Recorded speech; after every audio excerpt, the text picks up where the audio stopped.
that we discuss amongst ourselves as academics without hearing from the other side, from those who are in practice, from those who are on the world of the actual work that we train people in the humanities to do, just as a way of getting feedback from them, or a way of checking on what we do in academia, but also generally to learn from their vast experience in working with people from the humanities, but also how their knowledge of the humanities, their study of the humanities could have helped or not helped in the work that they do out there. So we are really privileged that we have a very diverse panel in terms of their work experience and studies in the humanities.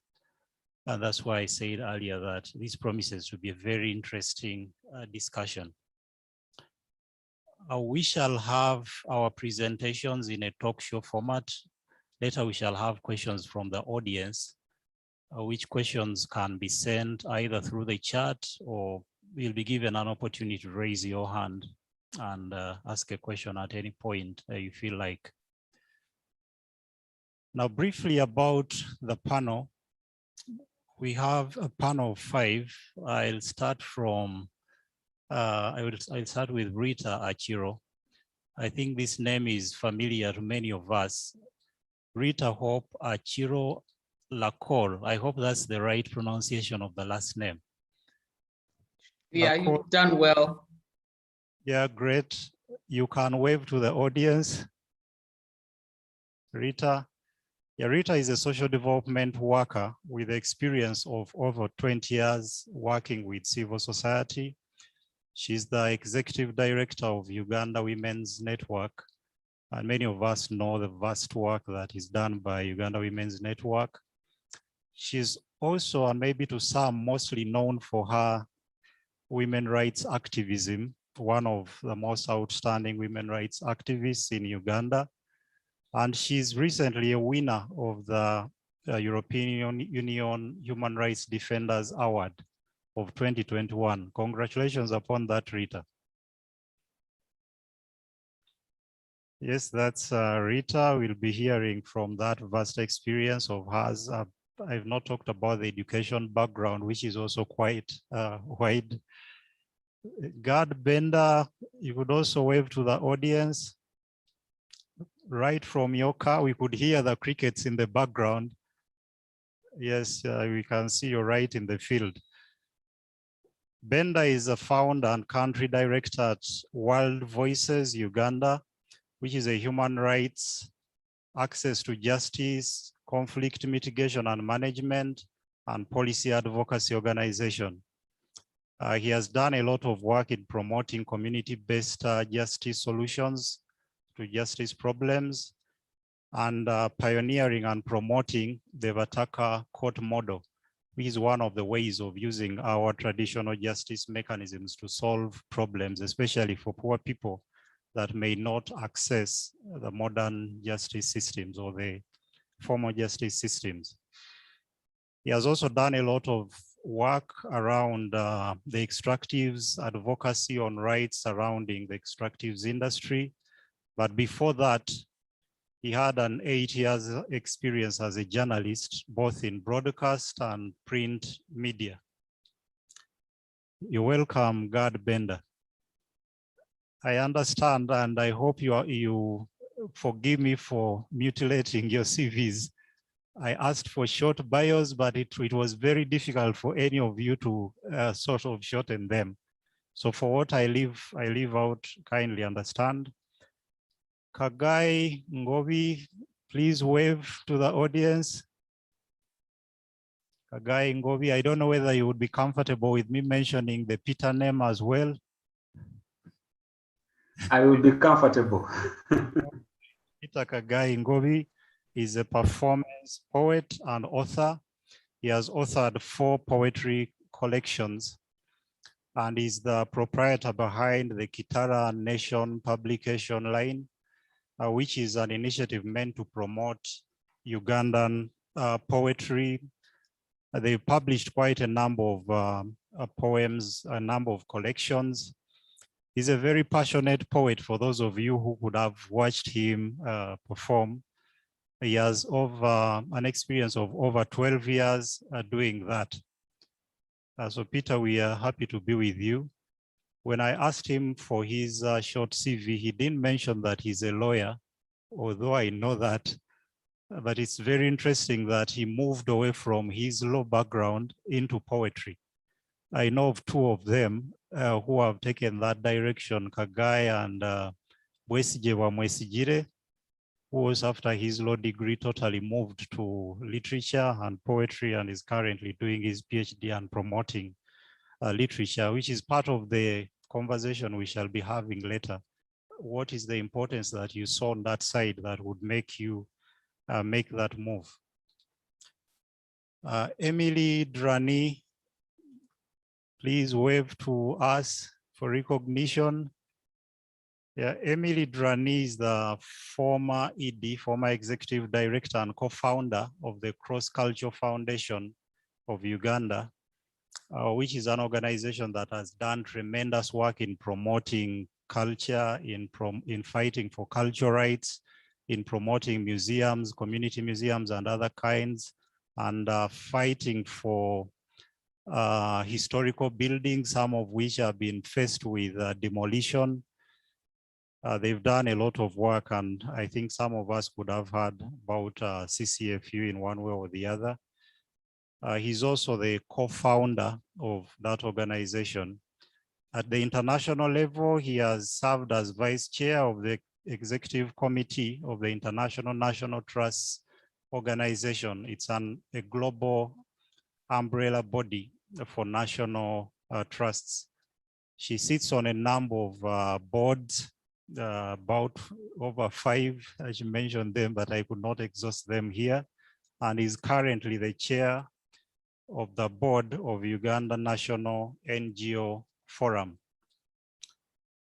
And lastly, but not least. Jerry, could I correct you there very quickly?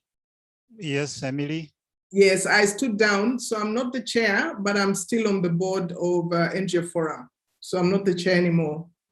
All right, okay, thanks, Emily. Correction. And lastly, we have OHT Apollo Makubuya.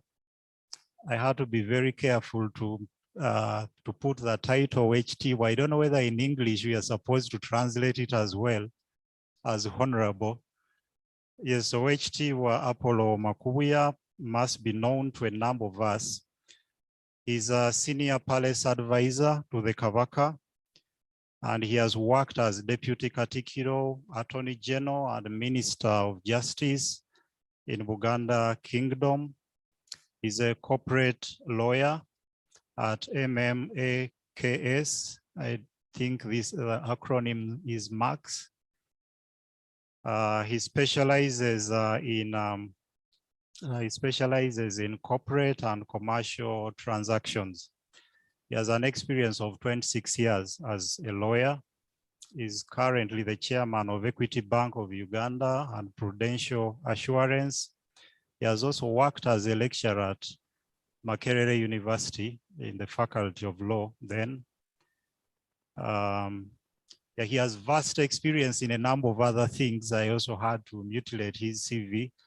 Maybe one thing I might not leave out is recently, 2018, he published a very interesting book titled Protection, Patronage, or Plunder, with the subtitle, British Machinations and Uganda's Struggle for Independence. And you could have heard of a campaign he was involved in recently of decolonizing the geography of Kampala, trying to take away colonial names. We'll also talk about that, how far he has gone with that initiative and why you would find it important. You're all welcome. The subject of our discussion today on discussing the role of humanities is an interesting one, but at the same time, a curious one. I was talking to a colleague, Professor Chigongo, before I came here. I met him along the way. And he told me that I've heard about the conference. I've not been able to attend, but I understand it's about emphasizing the importance of the humanities. but I'm wondering, do we have to emphasize the importance of the humanities? Because for me, I thought it's self-evident. I thought everyone would see the importance, and maybe there are many others who feel like this, but we also have to understand the context or the background to this, perhaps adding to the fact that the conference is not entirely about, it's not a defensive conference for the humanities to show that they're important as a way of speaking back to those who hold a different view. There was a time, I think in the 60s and early 70s, when negritude was a fashionable thing. It was a fancy thing to talk about. And it's around that time you would hear messages like, slogans like "Black is beautiful," "I'm black and proud." And one of the critics of that movement, ironically, was Wole Soyinka, who said that a tiger does not have to announce its tigritude. That if it's a tiger, everyone should just see and say that that's a tiger. Or if it has passed somewhere, there must be signs to indicate that a tiger was here, but not for it to announce that I'm a tiger. So in the same way, maybe we ask ourselves, in the humanities, do we have to announce and declare our importance? Do we have to explain it? Is it self-evident? But if we don't explain, how about those who might not understand it? What could be the consequences? Briefly, as a short background to this, there's some, I wanted to project something to show some of the things that have been going on that maybe partly could have motivated the conversation that we have today. Just in a minute.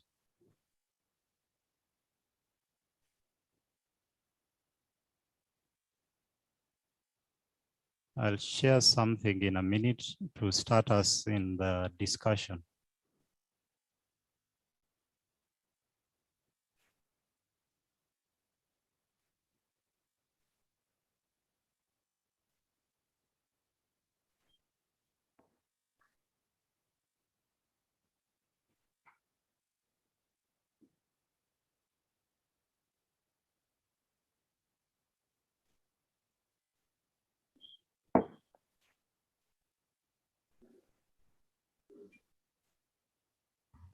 Yes, are we all able to see the slide? Are you able to see it that side, Kagai? Yes, yes. Yeah, sure. All right. Yeah, for quite some time, we have seen a number of messages in the media about the humanities, about the art, headlines, some of which I picked here. The humanities are dead. That's a paper in the US. And this is partly to show that this is not only a message that you get here in Africa or in Uganda. Chair, I'm sorry, but I'm only seeing a screen shot of your computer showing different files, previous 7 days, previous 30 days, June. I don't know whether that's the one you're referring us to. It's not the one. Let me just close that and reshare. It's even showing us your village house. It's not mine. Oh.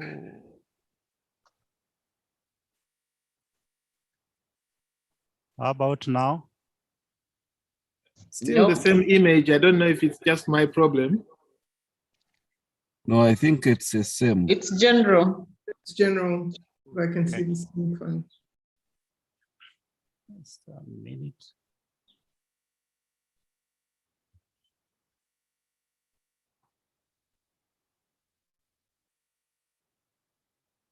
Just a minute.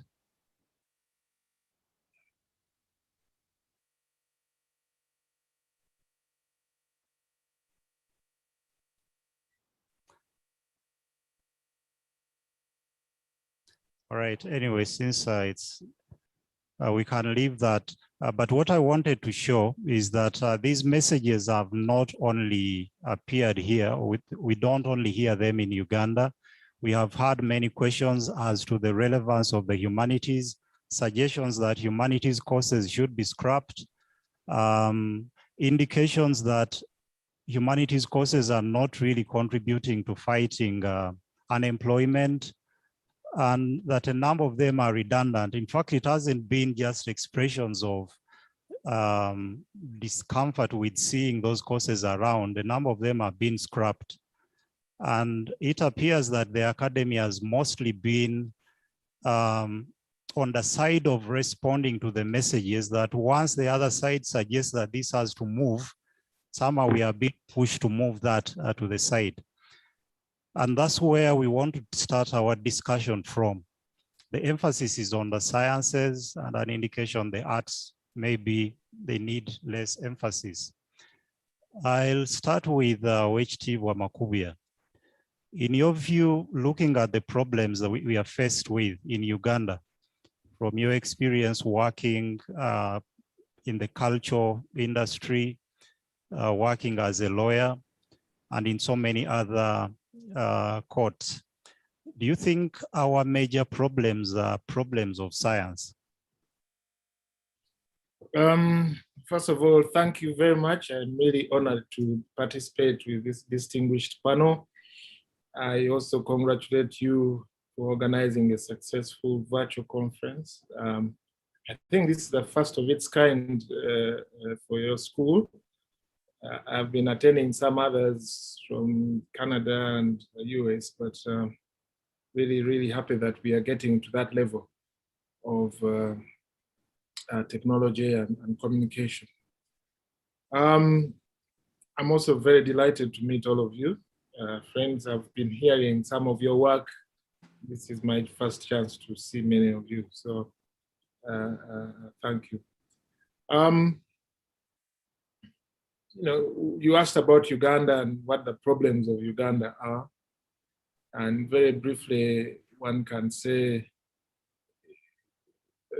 that we have many problems, but prominent among these is the question of poverty, question of underdevelopment, questions of conflict, questions of democracy or lack of it, governance, corruption, and so on. I wouldn't say that there's a positive, there's a huge problems on telecommunications, for example, or the lack of fancy technology. I think we are able to access technology as we are now. We are using this platform to communicate, just as like our colleagues in the US or the UK can use the same platform. And when you distill all those problems, they come down to a few areas, namely the question of politics and how we understand and play our politics, question of law, how we understand and apply our laws, a question of religion, how religious forces and understandings either contribute to harmony or to division, and so on. Questions of history. And when you mentioned that I wrote a book about our history, it tells you that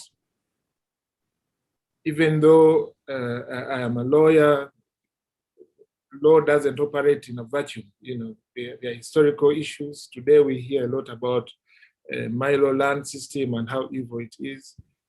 But to understand it, you have to go back and dig into history. So basically, to answer the question, is it that lack of science and technology that is keeping us behind? Or are there these other issues which I've mentioned, law, politics, religion, history, colonial and post-colonial issues, and so on?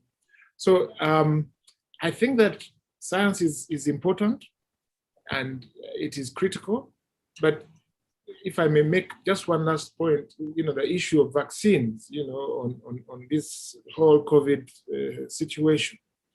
The vaccines are there and the people have a need for these vaccines. Many people are dying. So the science is there, but why don't we have the vaccines and why aren't we able to reach or communicate to everyone who needs them?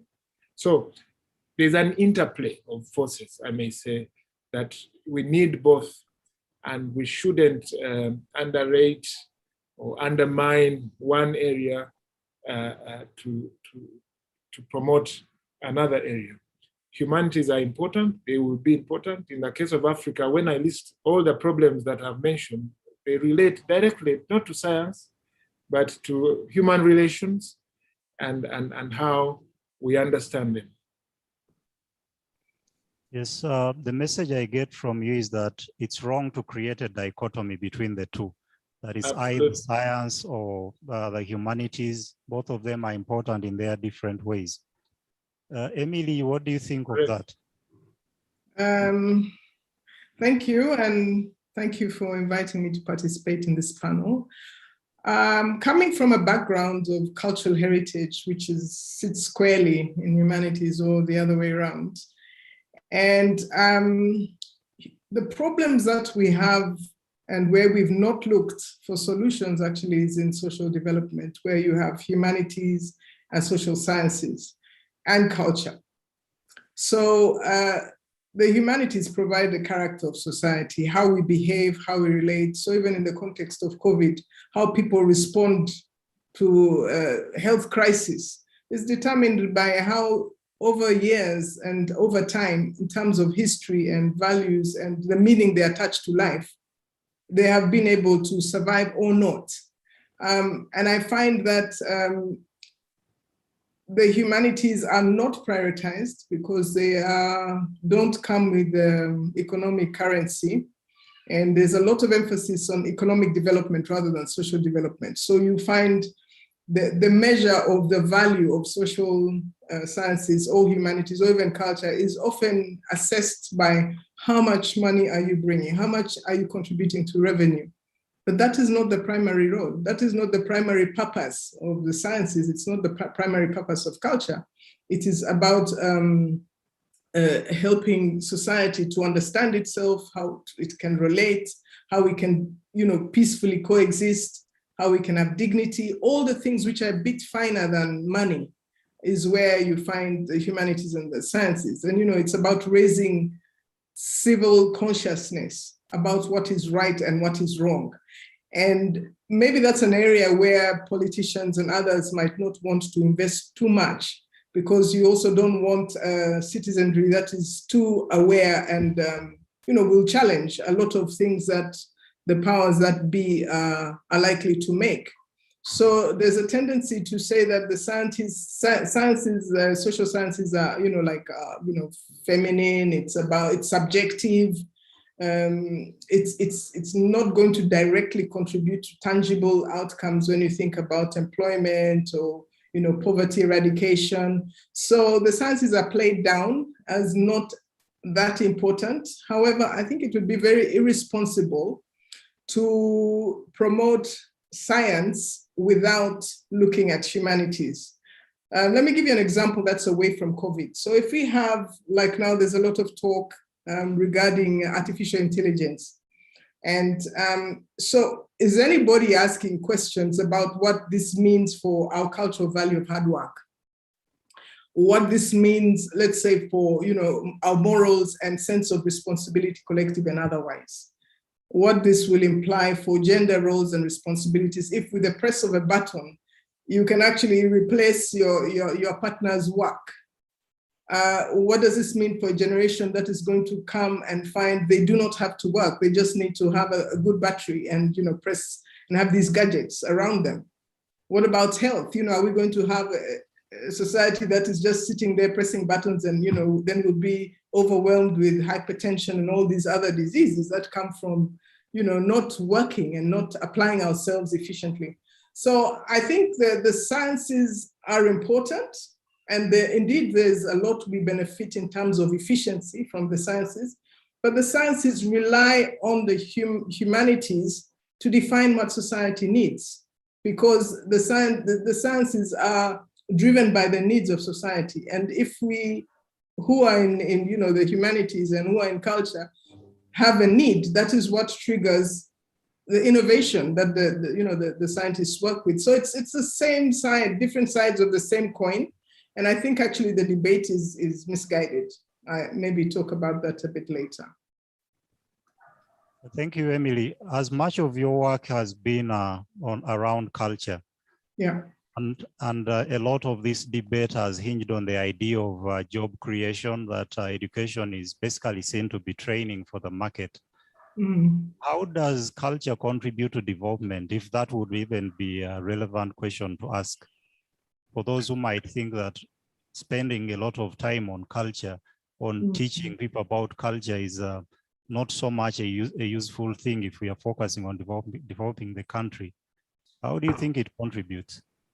Well, it might not be visible, but culture contributes to almost every sphere of development. Whether you talk about gender, it could be either negative or positive. Culture has a contribution there because they are culturally defined rights, and those are abused and otherwise. There's culture in relation to conservation and preserving our natural environment, using our natural knowledge that has been passed down generations.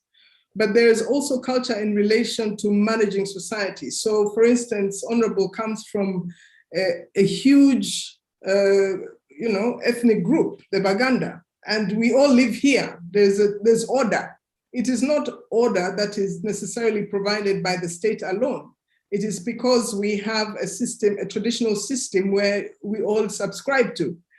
In different parts of Uganda, where even the police don't reach, maybe the intelligence don't reach, we have governance systems that assist, and God will probably talk about it, the Bataka courts, where you have governance that is provided by culture. So the old women and people who fear the police, who don't understand the law, who don't understand legal terms, will have an option, and they will be able to go. And we should not assume that the peace that we are enjoying can only be attributed to one institution, which is government. It is not. In the area of medicine, you have many of the people who are surviving in Uganda do not necessarily survive because they depend on modern medicine. Traditional medicine has played a role in our health sector for a very long time, much as it is only being recognized now, and maybe especially now because of COVID. But many of our members in the community depend on traditional practitioners, whether it's the traditional birth attendants, whether it's herbalists, spiritualists who help with mental health issues. So there's a diversity of ways in which culture contributes to development. And that is areas where some people say, well, I don't go there, but you might want to think about your own identity as a person. When you're in a global village, who are you? Your culture helps you to give you a sense of who you are in terms of your identity in relation to others. It helps you to respect others because you're also coming from a culture. There are lots of values that culture, instills in us that makes us productive human beings and people who are able to relate well with others. I could give you a whole list of things apart from the cultural industry, which I don't want to go to because it makes a very limited contribution in terms of finances to the state. But there's cultural tourism, there's cultural food, dress, and all these things, which actually give, many people give attention to that. But culture actually contributes so much to development and how we see the world and how we relate. It's just that it's not captured sufficiently. And there's very limited investment in culture in Uganda. Oh, all right, thank you, Emily. And as I come to Rita, I want to read out a quotation here, which should maybe inform your reflection. Some time back, the president is quoted to have said, recently, I had a meeting with the vice chancellors, with the Minister of Education, who are discussing the curricula. Please, if you focus, funding is easy. There is no way we can fail to fund science education. But when you bring SWASA, conflict resolution, women's studies, and you're studying for 3 years, and you get a degree in women, that is now why the budget is overstretched. Rita, as an expert in that field of women, gender studies, and all the work that you have done, do you think this is an area that we shouldn't prioritize, that maybe it's more of a distraction or a disturbance of our social order? Yes, Rita. Thank you very much, and good evening, colleagues, and all those who have joined us this afternoon. I'm honored to be here. Reading that quote from our president, I'm sure it's not just a quote from him. The only difference is that he is the head of the country, but it is an opinion held by quite a number of people. And probably we need to understand why people hold that opinion, especially when it comes to women and gender. But before I go into that, I want to say that humanities are very important. Why? Because it creates understanding.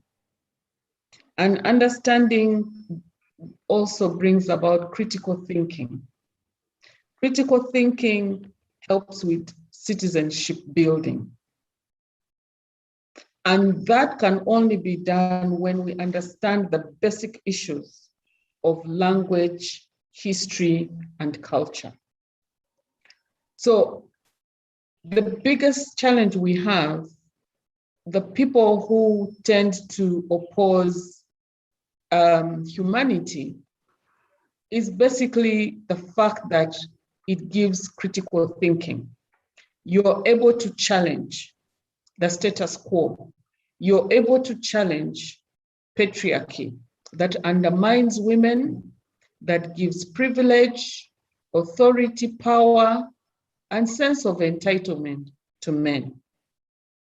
No, so when you're talking about women and gender studies and feminism, that is exactly what we do.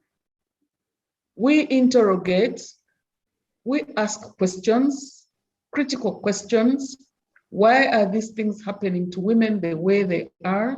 Why are men behaving the way they are? And we challenge that. And nobody wants to lose power, authority, take away the, I don't want to use that word, take away the perceived privilege and sense of entitlement away from them. So they will do anything, anything. They'll make any argument, including science, which is very good for us anyway. So I totally want to agree with my colleagues that humanities is very important, but to underscore the reason why there's a lot of resistance, it's because it challenges any power, it challenges anybody and takes away certain authority. And when you look at the issues of governance, when you go even deeper to governance, nobody wants to challenge power, authority, and people want the status quo to remain. There are those who say even it's better to rule or lead people who are ignorant and poor. So all that, and that's what humanity does. And I want to agree, or maybe just to say what Chiwa Makubia said, giving an example of our current situation of the COVID-19 pandemic. Yes, the scientists are trying their level best to come up with vaccines, to even try and get treatment. But let's ask ourselves, despite the numbers of even the doses that are available around the world, and even in Uganda, why is the uptake very low? Why has science failed to convince the citizenry to take up vaccine? So if you think humanity is not that good enough, because it is the humanity that will encourage people to take up the vaccine. So in other words, you will have to balance the scale. There is none which is better than the other. So if we don't have the humanities that can conscientize the citizenry, that can create that understanding that I talk about, that can have critical thinking about the value of the vaccine to their lives, then the scientists will work in vain. So going back to your question, on whether investing, just to summarize or to paraphrase that whole quote, is investing in humanities, women and gender studies, for example, important? It is important. You cannot talk about achieving your Agenda 2030, 2060 plus, minus women and the gender issues therein. Why do we have the current poverty that we have in place? It is because we neglected gender issues. We neglected women's rights issues. If up to today in 2021, only 27% of women own land, they have access over 60% plus, but they cannot own the land. Owning means you can make decisions on what to plant on that land, what to sell and what to keep, how to use the proceeds of that land, whether to give away, mortgage or otherwise. So if you're going to neglect women and gender, I can stick out my neck out there. We're going to be moving in silos in a vicious circle of poverty, and we're not going to make headways because you think women and gender studies are not important. The issues that have kept us behind in terms of poverty are deeply rooted in gender. Feminization of poverty. Poverty has the female face, and we need to deal with that and deal with it squarely. So that is important. Yeah, thanks so much, Rita. And as we reflect about gender, feminism and development, going to Kagai, thinking of the presence of a poet here or someone in literature, I'm reminded of a statement, a recent statement that was trending. You're not going to read Shakespeare to, to the dump when it gets clogged. Why should we have people training in literature and poetry? That's a good question. Spire, I look at it this way. I agree with the president, personally, and I agree with any sentiment that interrogates or even questions the value or the essence of humanities today, especially today. And the reason why I say that is, if there are questions that society is putting forward about humanities, then definitely there is no smoke without fire, certainly. And indeed, what is Shakespeare going to do at that? How is Shakespeare's poetry, iambic pentameter, going to move, the dam? So, for me, the way I look at it is, we are at a time where we are now asking ourselves the question: what is the relevance of the humanities as they have been structured for us today as a society? Especially now, for a person who has grown up in the 21st century, of what purpose is this particular knowledge that is being passed on in the way that it is being passed on? Now, to go to the question that you're asking, is literature? Why should we train? Why should we train people in literature and poetry? To answer the question directly, I would say, for example, poetry can be used as therapy, and it could be one of the ways that through that communication and understanding of it, we can better our health system. I have been part of poetry programs, for example, where in Nakivale Valley refugee settlement camp, we were using poetry as a form of rehabilitation and integration. I've also had the chance to conduct poetry programs in prison with Dr. Danton Kahiana, and again, we're using poetry as a form of rehabilitation, where just by being empowered to tell your own story, to own up to your story, but just by being given a space where you are not being judged, but you are the carrier of your own narrative, that in itself is healing. That in itself is comforting. And so for me, I've had the chance to see literature, in its humanistic form, help people become better. For a greater part of, my 8 years, we have been using poetry in high schools, to help, improve on the self-esteem of young people, to help them, gain confidence in order for them to be able to express themselves, to be able to come up, be creative. And so for me, I have seen how, it can help in the psyche. I've been part of that process, and I can see how, how it works. There's actually, a pharmaceutical company that got in touch with us, and as Kitara Nation, and they bought our poems so that they could be read to their patients as they were waiting to be attended to by the doctors. So for me, I have seen the power of words, the tongue that soothes, the tongue that heals, the tongue that communicates empathy, and these are important skills.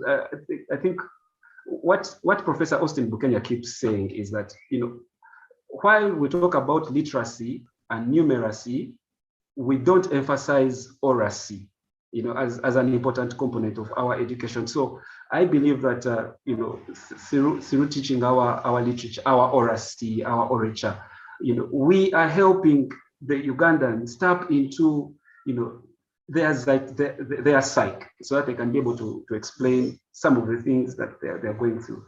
And then why do we, just to summarize also this, that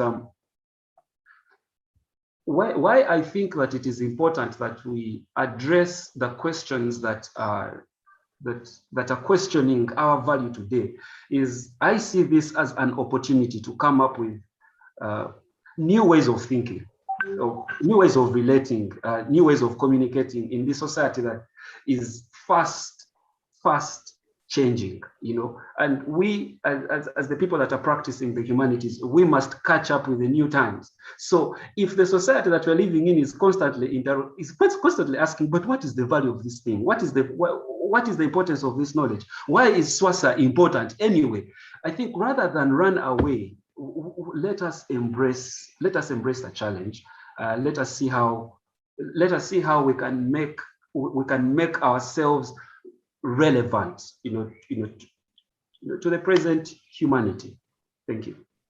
Yeah, thanks, Kagai. And we'll come back to this point. You make a very interesting point about adapting to the situation, that maybe the humanities, instead of also questioning why we are being questioned, we should be asking, are we really relevant? Is there some way we can change? There are certain things that we can adapt to our new situations. But before we get to that, and this is a question that I will also take to Benda, couldn't one use your own example as someone who has not studied literature but practices it, to say that maybe these are things that we'll be able to do with or without studying them? I understand Benda is in conflict resolution, but he studied international relations. Perhaps there is an aspect of that under international relations. Kagai, before I go to Benda, do we need to study literature if we have people like you who are excellent at it without having studied it? Yes, for me, it's a strong yes. We need to study them. I might not have, have got a BBA or have the training to be, to be the teacher or the writer or the poet, but I've been performing poetry at the National Theatre stage for over 10 years. I was lucky to join a poetry group when I was at Makerere University, and we were prolific as writers, we were prolific as performers. And then also I took the decision, a very difficult decision at the time, to forego my legal career and go into the wilderness of teaching without qualifications. And I applied to over 10 schools and I was rejected.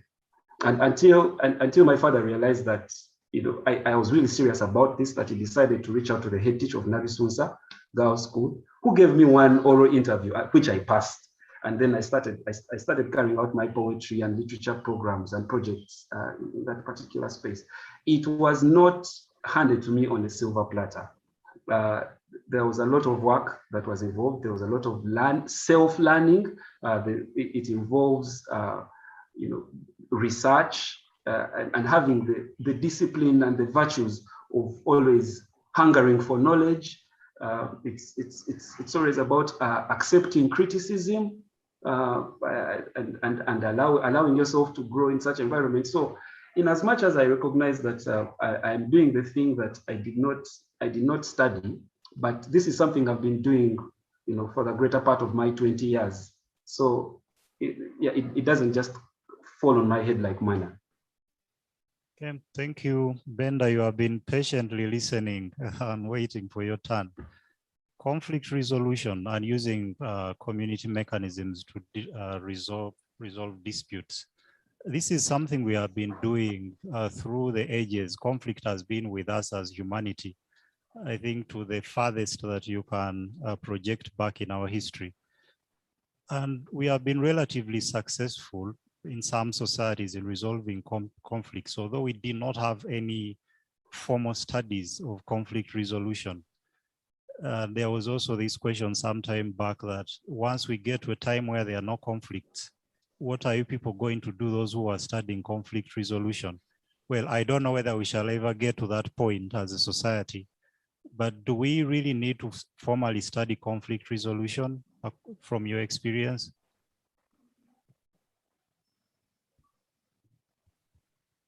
Yeah, thank you very much, Doctor. And I'm really humbled that I'm now meeting you at this panel, having met you at Uganda Matters University, Ruaga campus, when I was doing my master's in international trade policy and law. So I've had the kind of catalogue as well. So by the idea, someone would always ask, but what are you chasing for? What are you chasing for? You have done international, now you are international trade policy, now you are actually formerly had done journalism. So somebody asks, what are you trying to look for? And I think that is related to what exactly you're asking. And I think for me, we need to appreciate, yes, that there is indigenous knowledge. And I think the question that we need to be asking is, how much are we tapping into the indigenous knowledge so that it is part and parcel of the tools that actually influence the political economy? Because this challenge that we are having, actually, then the debate between science and the humanities is just a political economy issue of who actually controls what in terms of controlling and managing society, in terms of controlling and managing resources, and in terms of actually controlling knowledge itself. So when we go into the issues of knowledge economy, then we begin to hearing that debate that actually there is no need for you to study some kind of courses that you like alluding to. So I think for me, it is important to study those courses. Why? Because they provide the tools to enhance what you probably already know, which for me, in my opinion, is an indigenous knowledge tools. So because you know the conflicts that were there then, and the tools and the equipment that were being used to actually to propagate conflict, but also, propagate violence and so forth, so are changing. While you used to use bows, you used to use arrows, but right now you are using machine guns. Now we have even moved from machine guns to using biological weapons. So I think so when you're engaging some of those issues, definitely you need some of the tools to advance with the advancement of nature of conflict. So I think for me, even the president, when the president is talking about that, there's no need for studying conflict resolution. But then why doesn't he actually always promote the dialogues? Ask the president why he invested a lot of money in trying to negotiate. And there are examples where he has negotiated. He negotiated in Nairobi. He has been negotiating so many so many conflicts, including Konyi. And actually, even recently, I want to appreciate that when we were promoting Batakot modern informal justice systems, he's one of those people when we were discussing the transitional justice policy. He's one of those people actually who said that you people, you need to ensure that you prioritize traditional justice mechanism in this policy. And right now we are actually moving ahead simply because he appreciated. So I think for me, there is always a contradiction as a result of political economy question. Because just like Emily said, that when people want to protect their position and they don't want to cede positions, then they advance certain perceptions, certain reasoning, certain opinions. So I'm thinking that I think we need to appreciate that, yes, we need to appreciate that there is indigenous knowledge, but that indigenous knowledge must always be improved by taking on some other courses.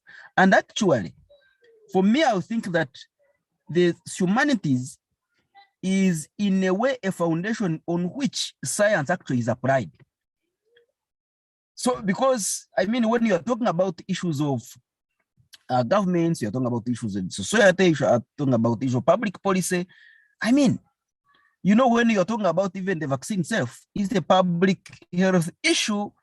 But when you're talking about, doing analysis, what is certain category of people wouldn't actually take on because of their culture, others have refused actual vaccination simply because their culture doesn't, their religion doesn't promote it. So in a way or the other, I think there is, just like what Steve was said, I think there is a need to appreciate the relationship and see how we can use those, both humanities and science actually to advance society. Thank you. Yeah, thanks, Benda. It sounds like the theme that is cross-cutting coming from all of you is that if we do not understand human beings and their different ways, or human beings in their various shades, then we cannot even use science to change society. And the other is that society is fast changing, and maybe as academia in the humanities, we need to be keen on those changes and try to address ourselves to them. Very fast, maybe everyone using a minute on this. What are some of these changes that have happened that the humanities, in your view, need to be keen on, that we need to reflect in our teaching? I will start with the Wechitibwa Makubuya before we go to questions. And for those who have questions, you can continue typing them in the chat. I see we already have two there. Wechitibwa Makubuya, what are some of these changes?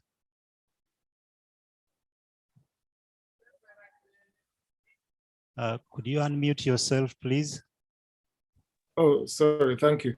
I was saying that we live in a world which is constantly changing, a world in which the relevance of things that we study in universities and other institutions must be applicable in our practical day-to-day lives.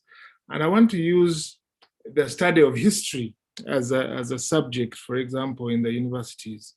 Why do we study history? And why do people spend so much time? You find a person has a PhD on the history of Buganda, or let me say, why do we study gender and feminism? Is it for the sake of understanding the disparities that exist in our societies? Or is it a tool or an instrument to understand our present? If you study the history and see what informed or what, formed the basis of that history and how it relates to our present and perhaps future. If I take the story to gender, we've heard about the statistics that Rita has shared. And is that information, or what do we use that information for, and how do we engage to change, transform our societies? I'll give you an example about my decolonization project. And I'm sure all of you understand the need to decolonize in different forms, not just streets or rivers or lakes. I mean, that is just one little aspect of decolonization. But, you know, I do not see any activism out of the academic world, the academia in Makerere and elsewhere. People understand the dangers. And Emily, the favorite word I picked from your submission was the word dignity. You know, dignity. Why do we continue to respect, celebrate, glorify characters such as, you know, those names that I always talk about, and give them the prominence on our streets? Yet we have professors like Hugh Spire and others who understand the dangers of undermining our cultural powers, our cultural beliefs. And God, you talked about, we need to understand the power and the knowledge that we have, indigenous knowledge. But what are we doing as humanities to transform those from the ivory tower to the streets?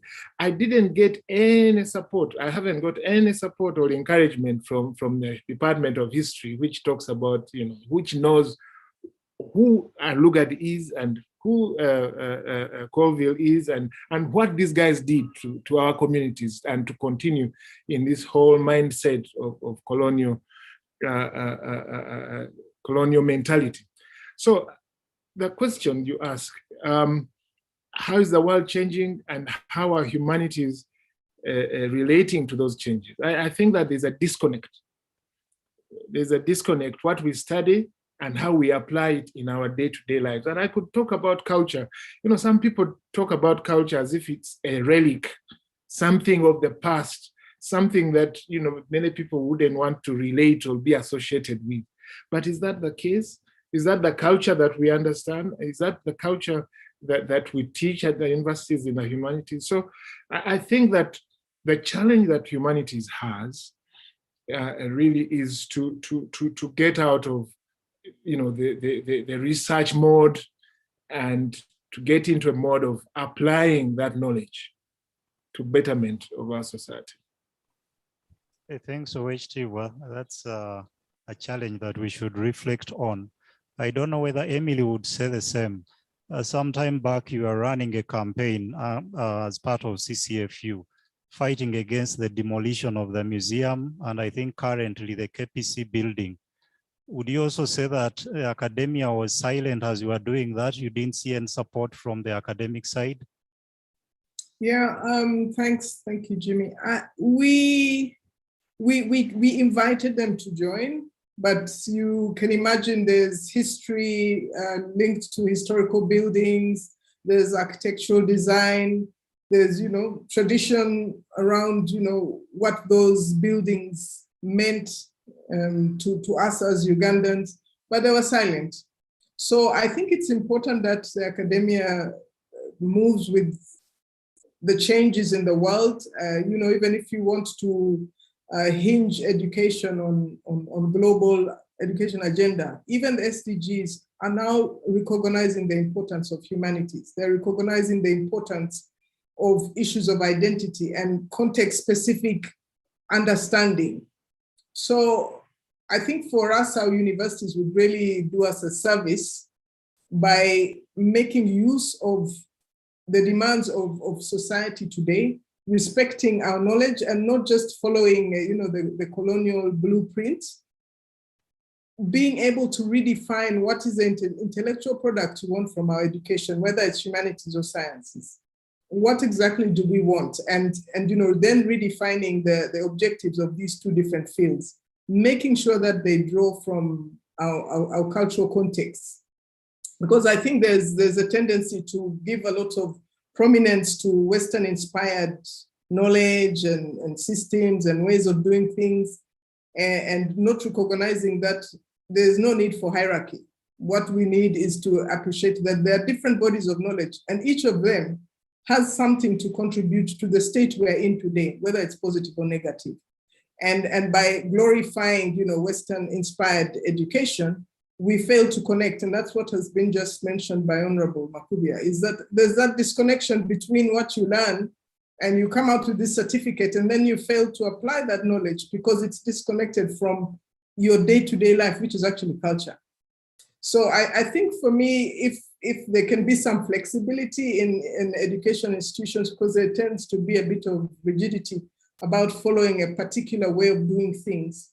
And yet there's a lot of value in being, you know, trailblazers in coming up with new methods which draw on our culture, which you will not find anywhere else, and which will be relevant. It will make our development meaningful, because you don't want to be, you know, have these, you know, big titles, and at the end of the day, that's actually all that it is. Thank you. Yeah, thanks, Emily. The rigidity that has to change a bit. Kagai, maybe you would also, as you reflect about the changes that have happened, I think it came from you initially.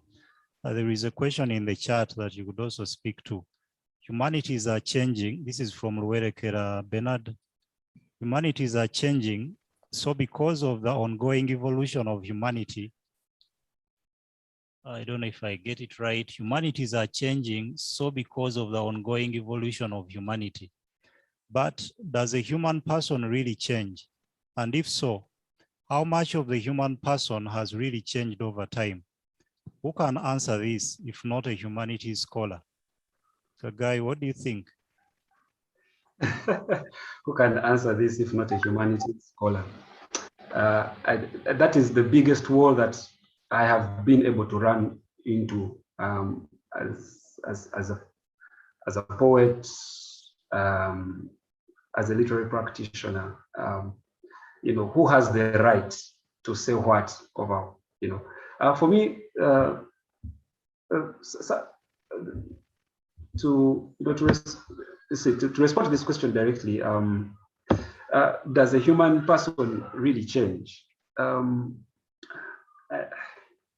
I guess so. I guess I am not the person I was when I was 12. I would imagine so. But I don't know, to reflect on this. One of the reasons why I decided to become a writer was because I asked, my friends and I asked ourselves this question when we were at law school. I remember I was in third year at the time. And the question was, if we are as this talented as people say we are, because, you know, we were performing at the National Theatre and we were getting all these reviews in the papers, we asked ourselves this question: why is it that our teachers of literature in high school, and we all went to different high schools, why is it that they could not be able to tap into this talent? Why is it that they were not able to show us, you know, the alternative of not just, you know, having to become lawyers, but we could become, you know, playwrights, we could become poets, we could become creative writers. And so for me, the question of, you know, do people change? I guess so. To a certain psychological level, you know, you know, the environment changes you really, and you know, it will determine how you behave. So, and one of the things that I feel, you know, the humanities has not picked on is, you know, the importance of talent, innate and inborn talent, and how it can be. How it can be explored and developed in order to contribute directly to social development. I once read about how, you know, the late, you know, Professor, you know, Rosenboer had to, you know, go and look out for the Katolu Wamas and, you know, have to bring them together in order for them to have some form of, you know, academic credentials, you know, which some of which that Katolu Wama actually used to stand for, you know, position in parliament. So particular initiatives such as those that recognize, you know, the loop. So yes, I could say that the humanities, you know, in as much as, you know, the knowledge is sought after and taught and passed on, but then it could be born, it could be innate, it could be born what, you know, we normally call indigenous, you know, it could be there. So how the humanities structure themselves in order to be able to tap into those innate talents and develop them and expound them is something that I think would be very important. Thank you. Thanks, Kagai. Rita, relating this to your experience in women rights advocacy, and I think you have also interacted with a number of graduates who have maybe studied gender or women studies. Do you think there is something lacking that the academia needs to look into in our training? True. First of all, I think it's important to admit any shortcomings, weakness at personal or even collective and institutional level. Otherwise, we would not be able to grow and also meet the demands. I think it will be important for humanities to change for applicability. The history we learned, I think it's the same history probably my grandfather learned, my father learned, and my children. So is it still applicable, or even other courses in the humanities? So we need to change for applicability. Times have changed. If you read Honorable Makubia's book, the things that we talk about today are things that were talked about a long time ago. But are they still applicable? And do they portray the current society? I think humanities also need to change in terms of the context and situating the changes or what we've learned into what's happening now, because society is not static. Life is not static. And we are part of a global family. So if we are going to be doing the same old things and telling us, River Nile was discovered by, I mean, what has changed? What has changed since then? Okay, assuming he discovered it, assuming somebody, but what is new that we need to know, what the kids need to know now, the millennia need to know? And for that, how do they use that information? I think also for society to thrive, we need to ensure that we look at the 4 C's in teaching humanities and working with young people, by the way. I work with a lot of young people, and especially from universities. They come to the organization. We're one of those organizations that really gives space for young people. Some with A-class students, but you find basics, compassion, critical thinking, communication, confidence. These are skills, these are attributes that people need right now.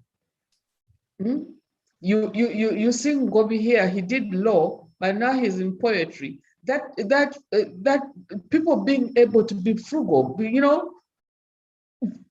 you are not stuck. There was a time I had a student who did economics. I'm telling you, almost, I think, 8 in 8, 4 A's, A-class, first class at the university. When the student got here, I was shocked, totally shocked, taken aback. I had to sit with him for almost 3 months to understand. So these C's, just the basic compassion, critical thinking, ability to communicate, confidence. You might even get somebody who probably hasn't even gone to university, but is excelling because of these C's. So can the humanities incorporate some of the skills that we need, regardless of what course you are doing? And for us to be able to do that, the issue of creativity and innovation, if we're going to talk about resolving problems, challenges, I don't want to call them problems, resolving challenges, unemployment, employability, we need to be talking about innovation and creativity. That will result into job creation, problem solving, and actually advancing the science that we're talking about. If we're not going to have people who can critically think, even the science we want to advance is not going to help us. And then the other issue is, if we are able to do this, my thinking is that we will be able to reduce some of the inequalities we're talking about. And we're all struggling with the inequalities. And once we're able to reduce these inequalities, we'll also be able to create what my brother talked about, issues of peace. Most of the conflict we're having is due to, you know, some of the injustices that are happening in our society. But all in all, I think whether it is gender and women's studies in particular, or whether it is humanity in general, there's need for us to make it more relevant and situate it in our own context so that it is applicable and it is user-friendly for the current situation. Thank you. All right, thanks so much, Rita. And I hope we are also paying attention to the questions and comments in the chat. I pick specifically that idea of the 3 C's: compassion, confidence, critical thinking. Are we doing enough of that in our training? Professor Susan Chiguli asked a question, which I think is for our general reflection.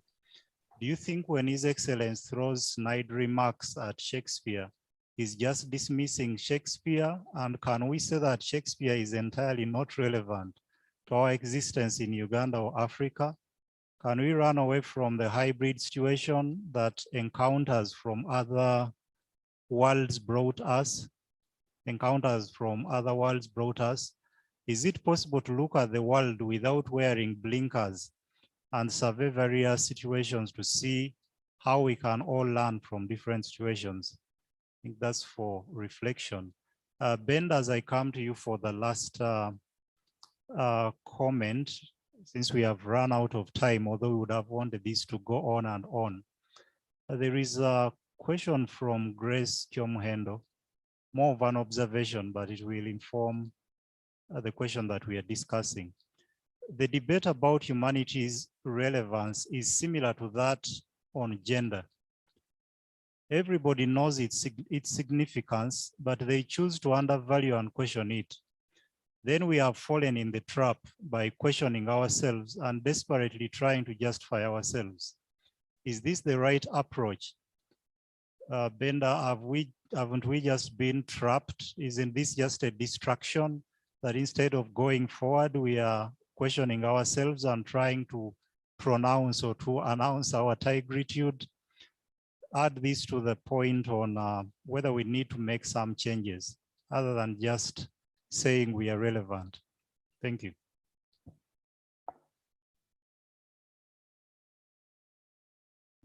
Could you unmute yourself, please? Oh, sorry. I still think that we need to ask serious and critical questions.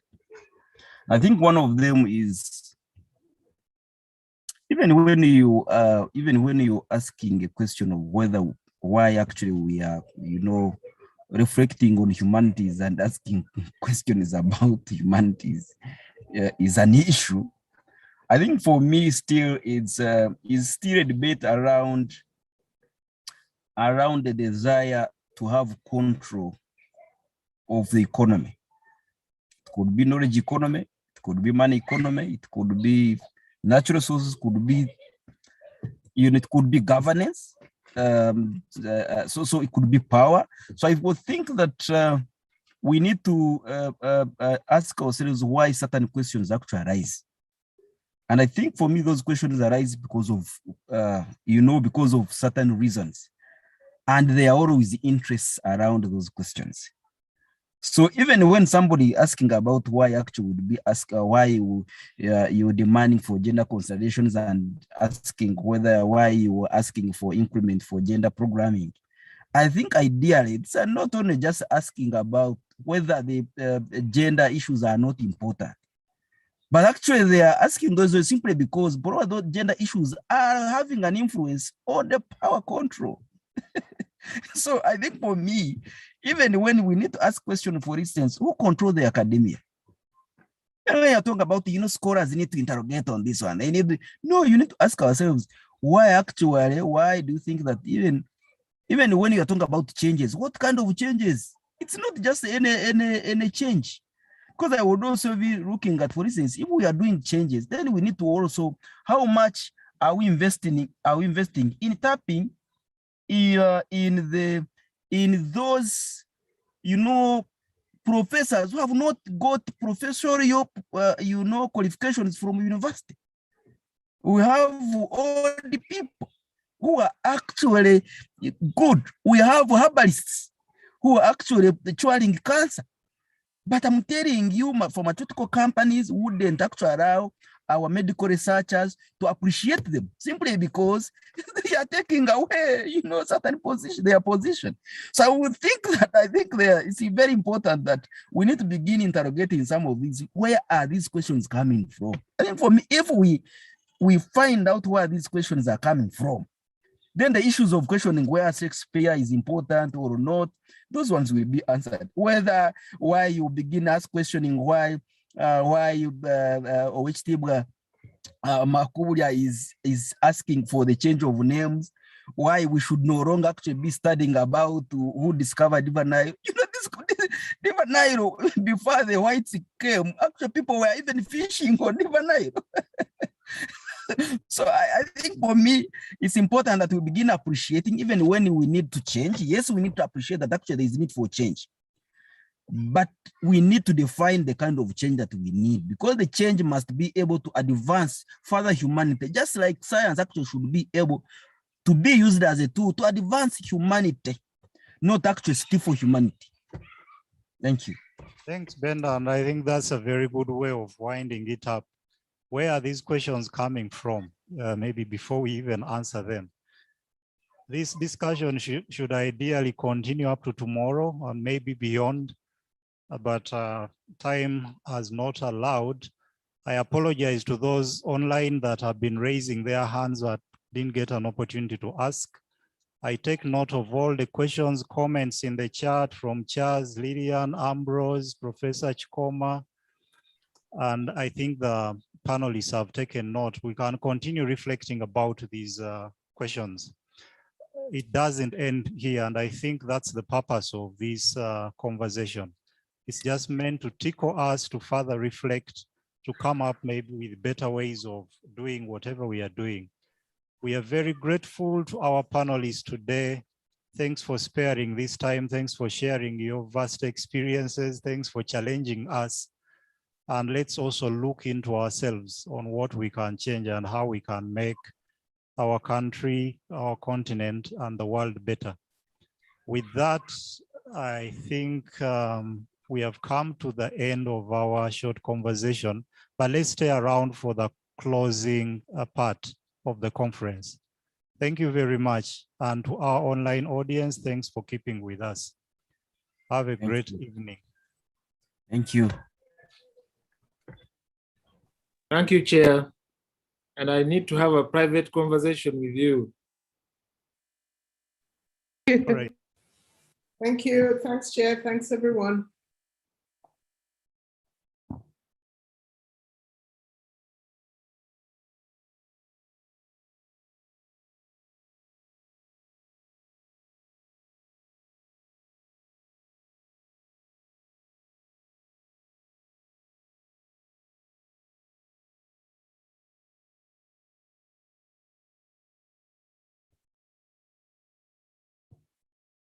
So we are using the same link for the closing part. Please stay with us.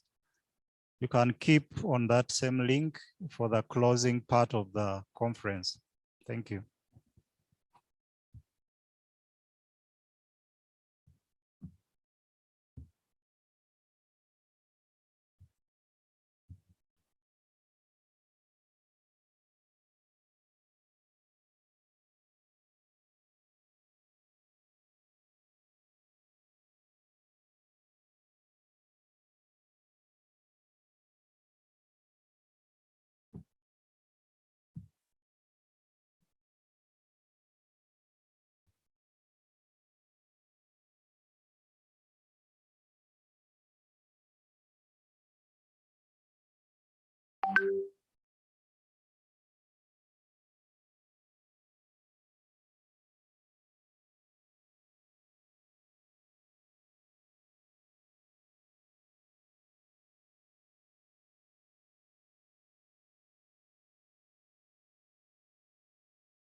A very good afternoon and good evening, depending on the time slot where you are.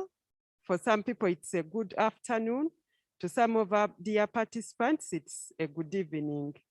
We welcome you to the closing ceremony of the 2021 Humanities Conference. I'm glad that I've listened into the panel of experts. There is a key message. We should be innovative, creative, but there was also a catchphrase that even when we say we need change, change should be for the better. Change should not lead to disappearance, but change should lead to the advancement of humanities. May I request the principal of the college to move forward and take her seat.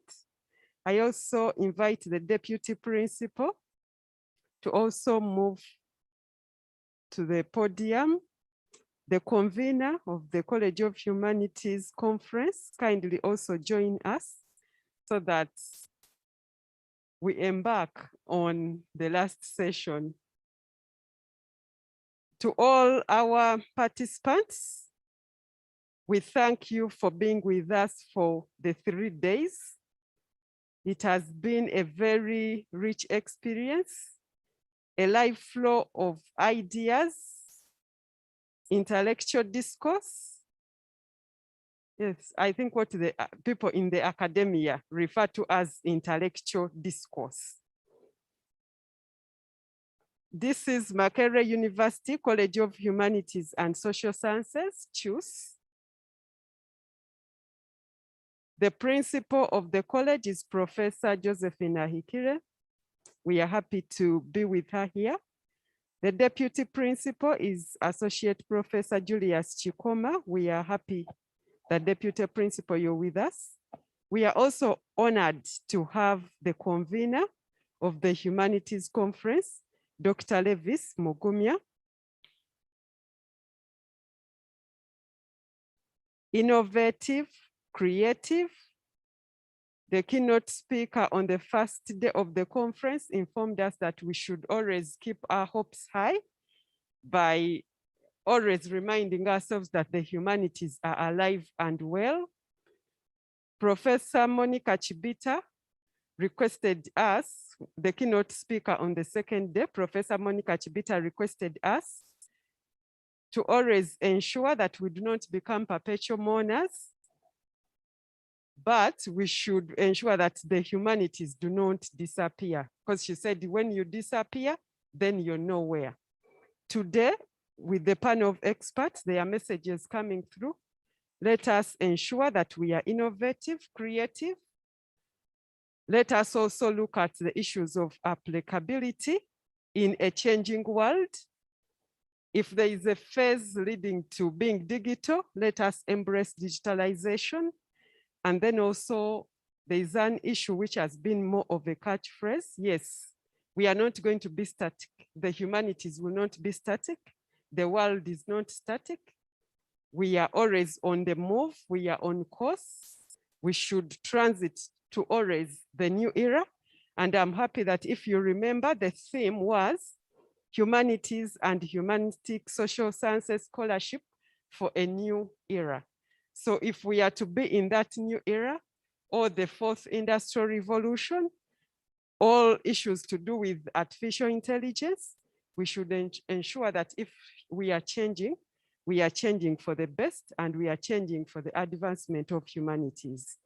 With those remarks, I'm pleased to invite the convener of the Humanities Conference 2021, Dr. Levis Mugumya, to address us. Please join me welcome our very own Dr. Levis Mugumya. Thank you.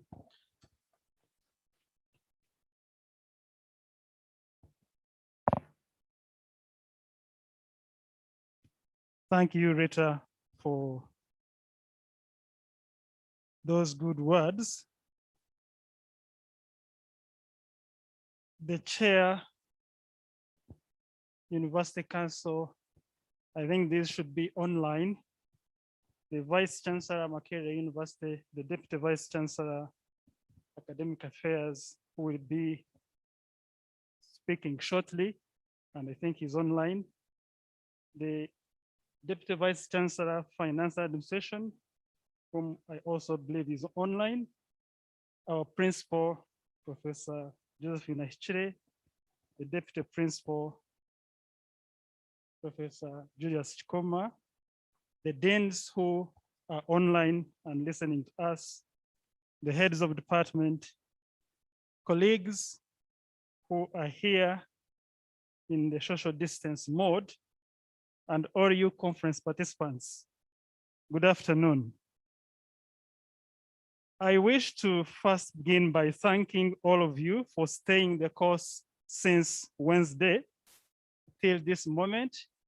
I think we have had 2 days of full engagement and a half because we started on Wednesday in the afternoon. In November 2020, the Choose Projects Coordination Committee sat and nominated faculty from the college who had at that time completed their early career research and postdoctoral research, both which were funded by Andrew W. Mellon Foundation. And these included the following: Dr. Aisha Nachwara from the journalism department. I'm pretty sure she's online. Dr. Justus Twesje from social work. Dr. Amon Mwine from gender and women's studies. Dr. Peace Msimenta from the same department and school. And Dr. Danson Kahana from literature. Dr. Kahana is on his sabbatical leave in the US, and I'm pretty sure he's also online. These were joined by Dr. Jimmy Spire Sentongo from philosophy, who has been chairing the panel of experts a little while ago. Mr. Isaac Tubasima from literature, our amiable Isaac Tubasima, and Ms. Linda Nakalawa from psychology. And this group constituted the scientific committee that we call the locomotive of the conference. The terms of reference were very simple to deliver the National Humanities Conference. At that time, they drafted a concept paper, and this concept later on guided the call for abstracts. Whereas we had anticipated to send the call out in December 2020, it was not possible. It went out late January 2021. And we were working against time because we had set end of July as the date of conference. And when this call went out, we started receiving abstracts from various participants, not only from Uganda, but even from outside Uganda, Nigeria, Tanzania, and other African countries. At the beginning of March this year, preparatory meetings started, and the team expanded to cater for various subcommittees to deliver this conference. At this moment, I would like to recognize the men and women who worked tirelessly, who dedicated their time and effort to the successful online event that we are closing today. We had Dr. Eve Nabria Stellenbosch from the Research Department, and she has been heading the welfare subcommittee. We had Dr. Sylvia Nahayo from the Department of Linguistics and English Language Studies, who was in the same subcommittee, and Dr. Evelyn Lutwama Rukundo, who also joined them. Dr. Charlotte Mafumbo Karunji, who is the head of the Department of History, was heading the Health Committee, and she was working closely with Dr. Gloria Selwaji from Social Work. And then for security, we had Dr. Martin Baruku from Psychology, Dr. Justus Twesje from Social Work, and Dr. Innocent Masengo from the Department of African Languages. We are also grateful to Ms. Rita Namisango. I think she has been doing a tremendous job. Let's clap, for her, those online and those, who are here.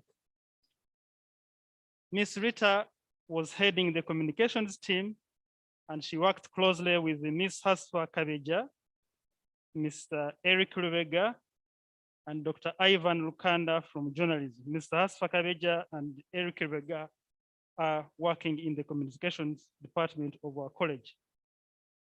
These were also responsible for the video clips that you were watching at the opening and prior to the commencement of this conference. Of course, we are also grateful to people who streamed live our events. And I think these we had Michael Yarugaba, Victor Watassa, and David Kisitu. The committee was also joined by Dr. Anthony Mugere from social work. And we also had Associate Professor Patrick Mangeni, the Dean, Liberal and Performing Arts. He brought in so many suggestions because he is a seasoned person who has been heading another committee in the university that prepares graduation for our students. We are also grateful to Ms. Anne Mary Nambiru and Ms. Catherine Kirimira, who is no longer with us because she has her contract ended, for keeping our records straight. Of course, I cannot forget Mr. Nelson Amati, who has been running around to make sure this conference is a success. So we'd like to thank you for your time and dedication to every task that you assigned, which you performed diligently.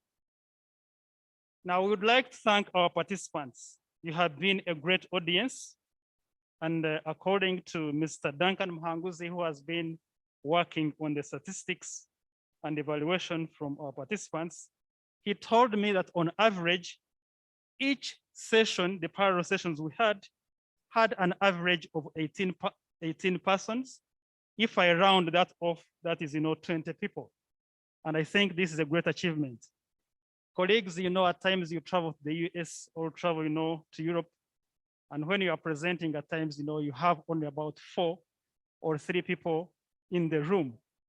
That we have 20 people plus, I think even some sessions had about 35 people. This was great attendance.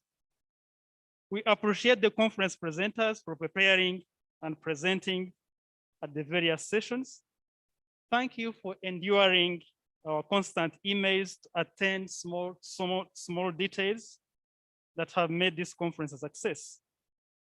You are the reason for the existence of this committee and this conference. If you didn't send in your abstracts, this conference wouldn't have been there.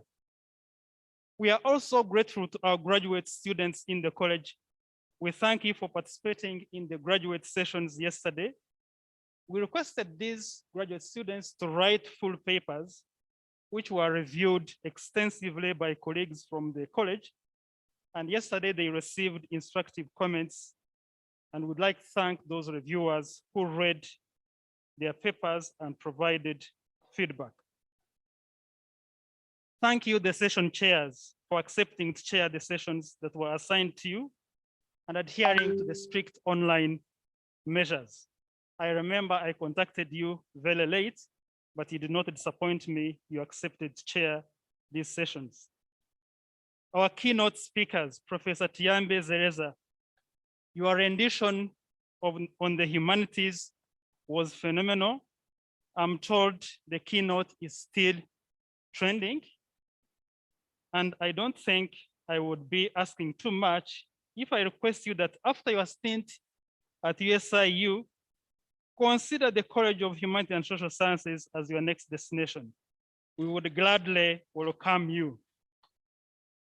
Thank you, Professor Monica Chibita, our very own, for honoring our request to speak at our opening session yesterday. We are also grateful to the Chair Council. Your speech was spot on, and somebody told me this was, a TED Talk speech. You delivered it with the exactitude. Dr. Godfrey Mayende, Mr. Moses Kasaga, Mr. Michael Gwamba, Mr. Michael Ntende, and the entire IODEL team. We are grateful for all the nitty-gritties that you had to attend to, the training sessions, the rehearsals that you conducted. I know that you successfully hosted the World Health Summit regional meeting, and now you have proved that we may not look elsewhere for the forthcoming online meetings. I don't know how much I can thank you, Dr. Godfrey Mayende. I think this is a resource that we have not been knowing. You have done a great job. I think God will reward you. Would also like to thank our panel of experts. You have articulated your experiences and insights on social strength and aspirations. And you have also challenged us as the academia on what we should do. Thank you very much for accepting to be part of this conference. Isaac, I can't say much. I don't know how many times I have bothered you to look at that program, to look at that book of abstract. And then I would make calls to you at night, and I would bother you to send emails. But of course, since I was your teacher, you couldn't refuse, but we cannot take your dedication, your time and expertise for granted. Linda and Amon, you did a very wonderful job in making sure that the book of abstract and the program was spot on. Aisha, thank you very much wherever you are for linking us the alumni of the department that facilitated the video clips and the beautiful book of abstracts that we have uploaded on our website. Our service providers, Jesh Katumba Estates, our host here at the College of Business Management, the entire team of cleaners, custodians, we are indebted to you. My colleagues, Edgar, Dr. Pamela, thank you for the technical guidance that you provided to make sure that we had to deliver a successful event. Finally, we are also grateful to our funders, Andrew W. Mellon and Gerda Henkel Foundation, who provided the funds for this conference. This conference, by the way, derives from the Humanities at Mark 100 project. And we had, among the activities for that research project, we had a national conference that we are just ending. Would also like to thank Choose Management, Associate Professor Josephine Achille, the Principal, Associate Professor Julius Chikoma.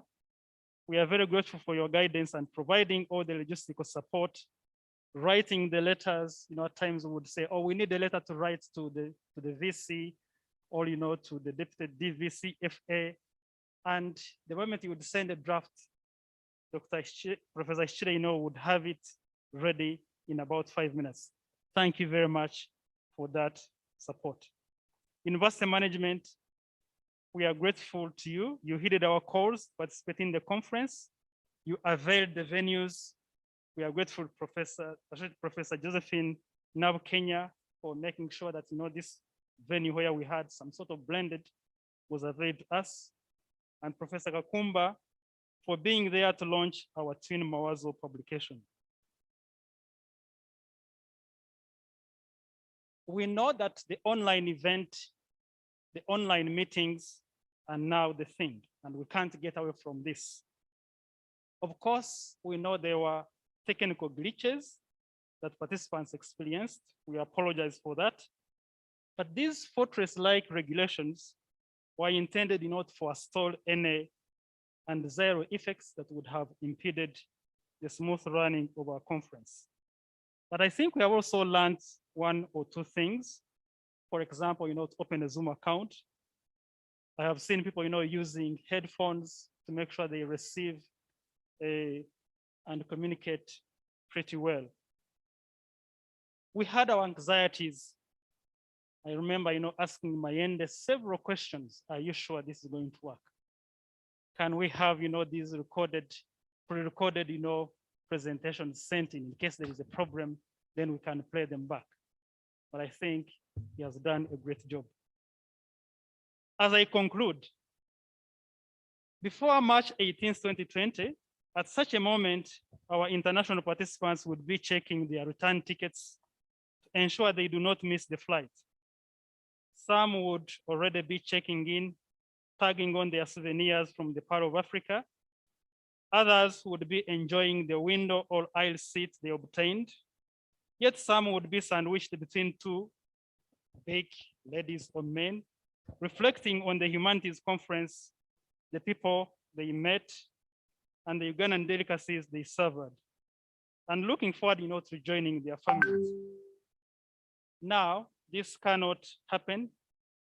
Instead of rushing to catch the taxi to the airport, you will be clicking the leave meeting or leave webinar button and shutting down your computer and going to your kitchen to make yourself a cup of coffee or tea, or stepping out of your office or living room, stretch your muscles.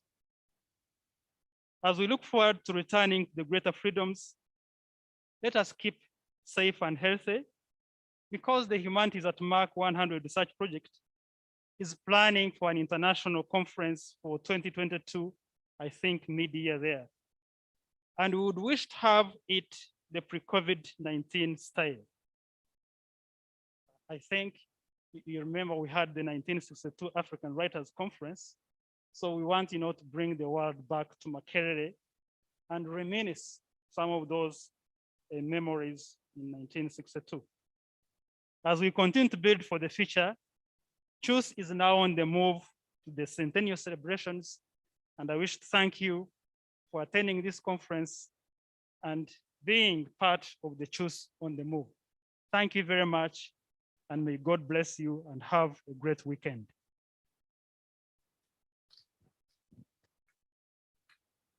Thank you very much, conference convener, for the message of appreciation.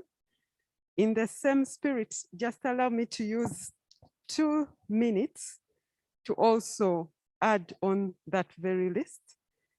We thank the members of staff in the Office of the Vice Chancellor, the members of staff in the Office of the Deputy Vice Chancellor, Academic Affairs, the members of staff in the Office of the Deputy Vice Chancellor, Finance and Administration, members of staff in the Office of the University Secretary, and also to add on the live streaming team, which the conference convener has mentioned.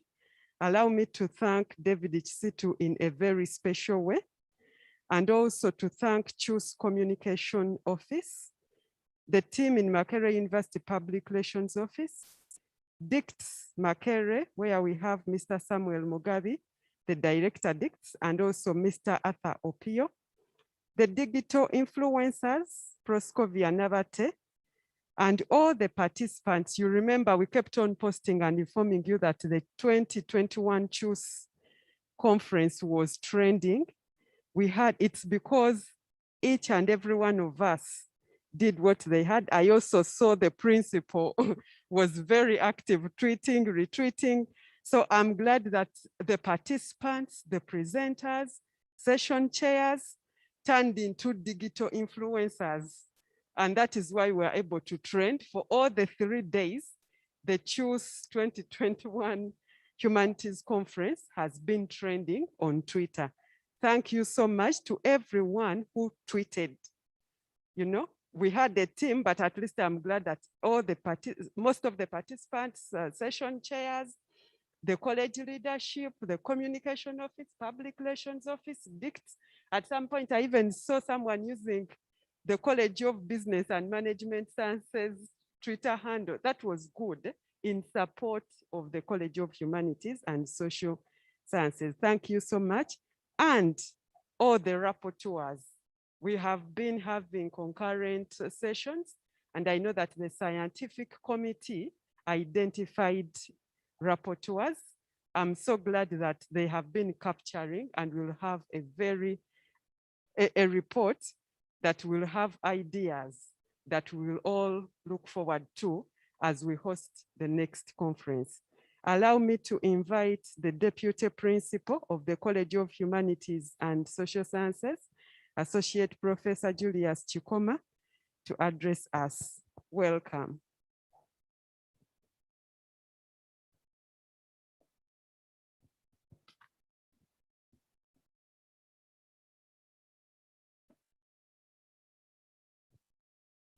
Thank you very much. May I request that since looking from the people who are next to me, they are more than a meter or two from where I am, I remove my mask so that I can be able to speak a little bit much more freely. We have come a long way, 3 days.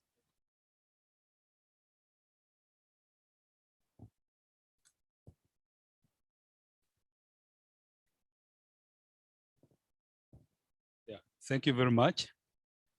It has been a very, very exciting time. 3 days and what has been achieved looks like it has been a month, but it has just been 3 days. Ladies and gentlemen, I actually believe that all of you have done well, in fact, very well through the 3 days of this virtual conference.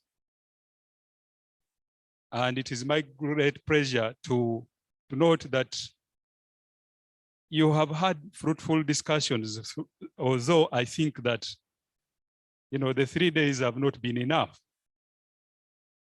What you are covering, the discussions, the provocations, and as some comments would vindicate me, just indicate that we needed more than 3 days. But again, we can't have them. In this year's national conference, whose main theme was humanities and humanistic social sciences for a new era, I listened in to some of the presentations, which were indeed very excellent presentations, and the active discussions that were there. And really, while the jury is still out there on the impact of this conference, I can safely conclude that the purpose of the conference has been completely accomplished. In addition, your positive virtual manners revealed that you have made careful preparations and great efforts for your participation in a virtual event. Remember, this is the first completely virtual event we're holding. Only last year, we were not virtual. But for us to have been able to actually conduct it virtually and the participants to have displayed the kind of virtual civility that is required of such a conference, we must all be thankful to your efforts and your great preparations. I would like to pay my deep respect to all the participants and the participation in the virtual event and the positive participation that was demonstrated. I see and noted that everyone's contribution, even though they really had a very counter argument, I think it was done in a very civil and a very respectful manner. I hope that you have learned through the conference, and what you have learned will help you a lot in your duties, and it will lead to better humanity in the future. Remember, the theme has been humanities and humanistic social sciences of a new era. We want a new era that is peaceful. We want a new era that is harmonious. And as some of the catchwords I've got from here goes, the world is not static. It is always changing. But again, for us at the College of Humanities and Social Sciences, we're saying we are like the world. We are not static. We are moving. And that's why we have that tagline, choose on the move. And as the scientific committee chair has said, already the 2021 conference is loading. And as we always say, once we start, teri kuzikiza. So the international conference has already started loading, and please, I encourage you to brace for an even excellent and impactful international conference that is coming. This was national.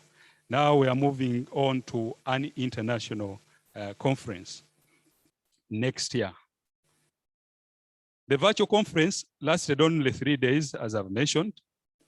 And 3 days in one's life is very short.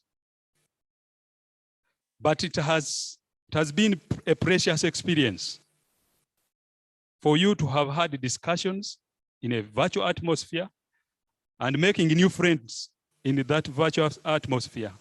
And I sincerely hope that these new friendships will last a long time and will help to lay the foundation of a more harmonious human existence.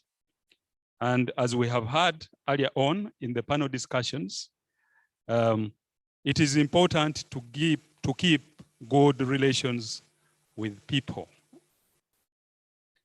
Finally, allow me, on behalf of the management of the college, to express my appreciation to all the participants for taking time out of their very busy schedules, and also the challenges that have been thrown up by the restrictions for containing the COVID-19 pandemic. They have taken time off to attend this conference, and it has been very well received and very fruitful.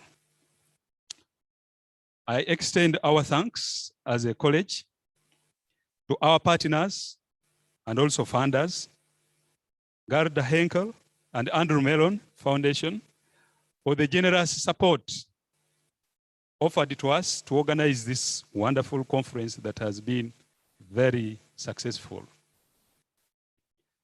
In the same breath, I thank the top management team, the Vice Chancellor, the Deputy Vice Chancellors, and the whole university leadership for providing a very conducive environment that has actually enabled the academic vibrancy in the college, to which this conference is one of the testimony of that vibrancy in the college.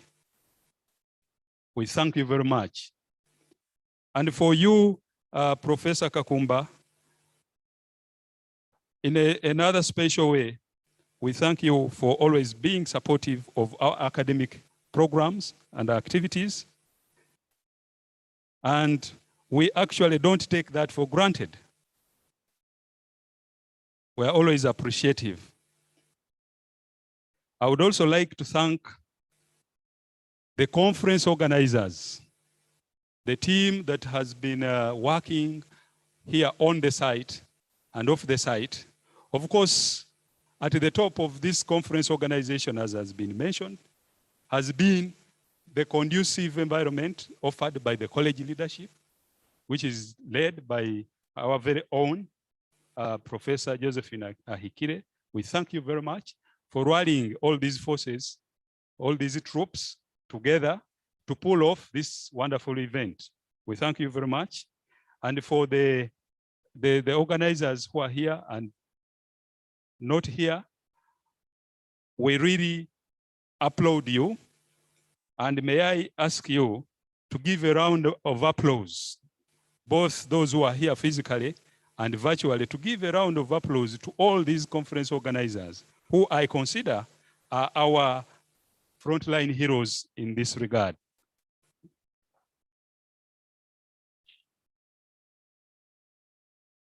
May I therefore take this opportunity as I conclude to invite our Deputy Vice Chancellor, Professor Kakumba, to give his closing remarks and close the conference. I thank you very much for listening. Thank you so much. Before Professor Umaru Kakumba comes on board, just to let you know that this conference is still live on YouTube, and we are still trending on Twitter. And also to encourage you still in the same spirit, since we've become a digital network, the hashtag is #HumanitiesCon 2021. And there's also a polite reminder, please fill in the evaluation forms. The Deputy Principal, College of Humanities and Social Sciences has informed us. This has been a pace setter for the International Humanities Conference. So our dear participants, we value the evaluation forms that we are going to receive. We value the feedback that will come through those evaluation forms. Would like to ensure that when we are organizing the International Humanities Conference, we are at another planet, maybe Mars or Jupiter. Yes, may I, with respect to protocol, request Professor Josephine Ahikile to, in a minute or two, invite the Deputy Vice Chancellor, Academic Affairs, Associate Professor Umaru Kakumba. Thank you very much.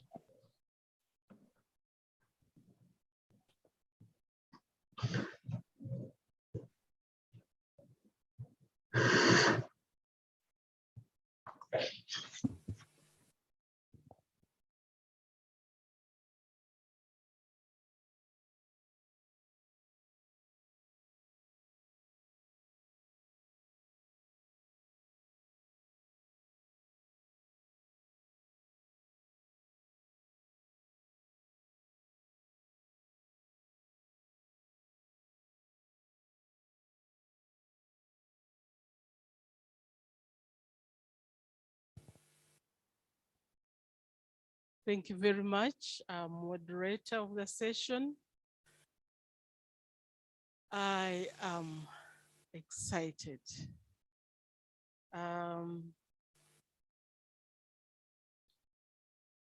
College of Humanities and Social Sciences has pulled off quite an exciting conference, fully virtual conference, very engaging.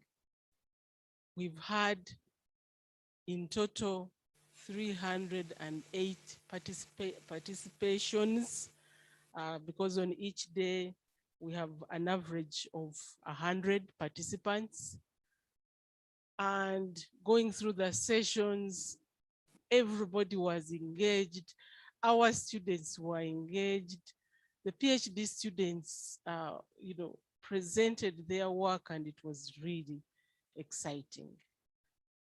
I would just briefly want to say that what we have seen through this conference is that we had multiple competencies and talents within the organizing team, and all those were allowed to thrive.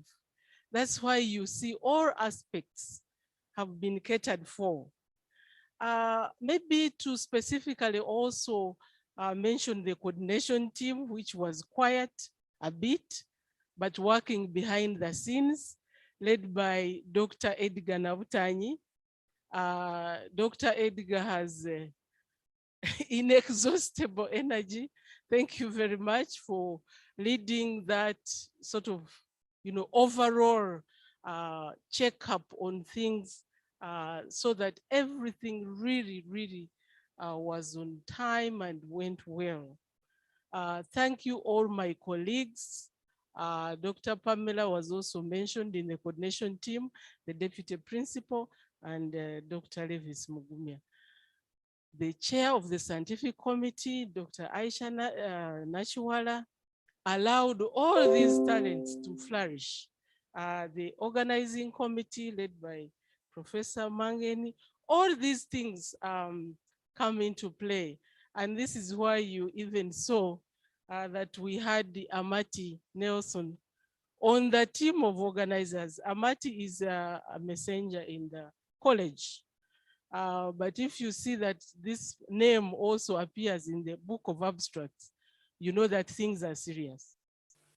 Our dear DVC, Academic Affairs, it was not by mistake that you were put on unveiling the Twin Mawazo Journal and now the closing. What is the logic? The logic is actually that when all this is done, we are going to remain with DVCAA. Others are going to log out. So DVC, Academic Affairs, Professor Umar Kakumba, you're not going to log out because you have to continue guiding us as colleges. You have to continue our journey so that this quest for research excellence as Makerere University is actually actualized and not just talked about in the strategic plan. I think that the research-led university is actually squarely in the office or in the docket of the DVC Academic Affairs. And you have demonstrated that you're able to steer that quest. You have demonstrated that you're able to guide, for example, the Senate in terms of dealing with academic matters. That we have to acknowledge, and maybe those who are virtually attending, please clap for DVC. There is a handful here, which is clapping. Sorry for calling you handful. Spire might make a cartoon out of me. The handful has clapped, but I'm sure that the over 70 participants online are also clapping. And it is my singular honor to invite you to close this conference, the National Humanities Conference 2021. And as they've said, 2022 is loading. So in other words, don't log out, just keep logged in until 2022, as we also celebrate 100 years of Makerere's existence. Professor Umar Kakumba, you're welcome to close this wonderful conference 2021 at CHUS. Many thanks to you, Professor Josephine Aichire, for those very, very wonderful remarks. I mean, this is very, very phenomenal. It's phenomenal indeed. I mean, what a wonderful day, what a wonderful evening to end such a great week of engagement, of intellectual engagement. I mean, a successful national conference that is virtual. I mean, what a day to unveil the mark at 100 centenary celebrations. I must say from the first and foremost, this has been very, very, very, very eventful, very, very enriching. Distinguished participants, all protocols observed. I mean, it's getting late. Friday at this time, you still have about 70 people joining us online. You've had such a wonderful panel to end the 3-day event. I mean, this is very, very, very great.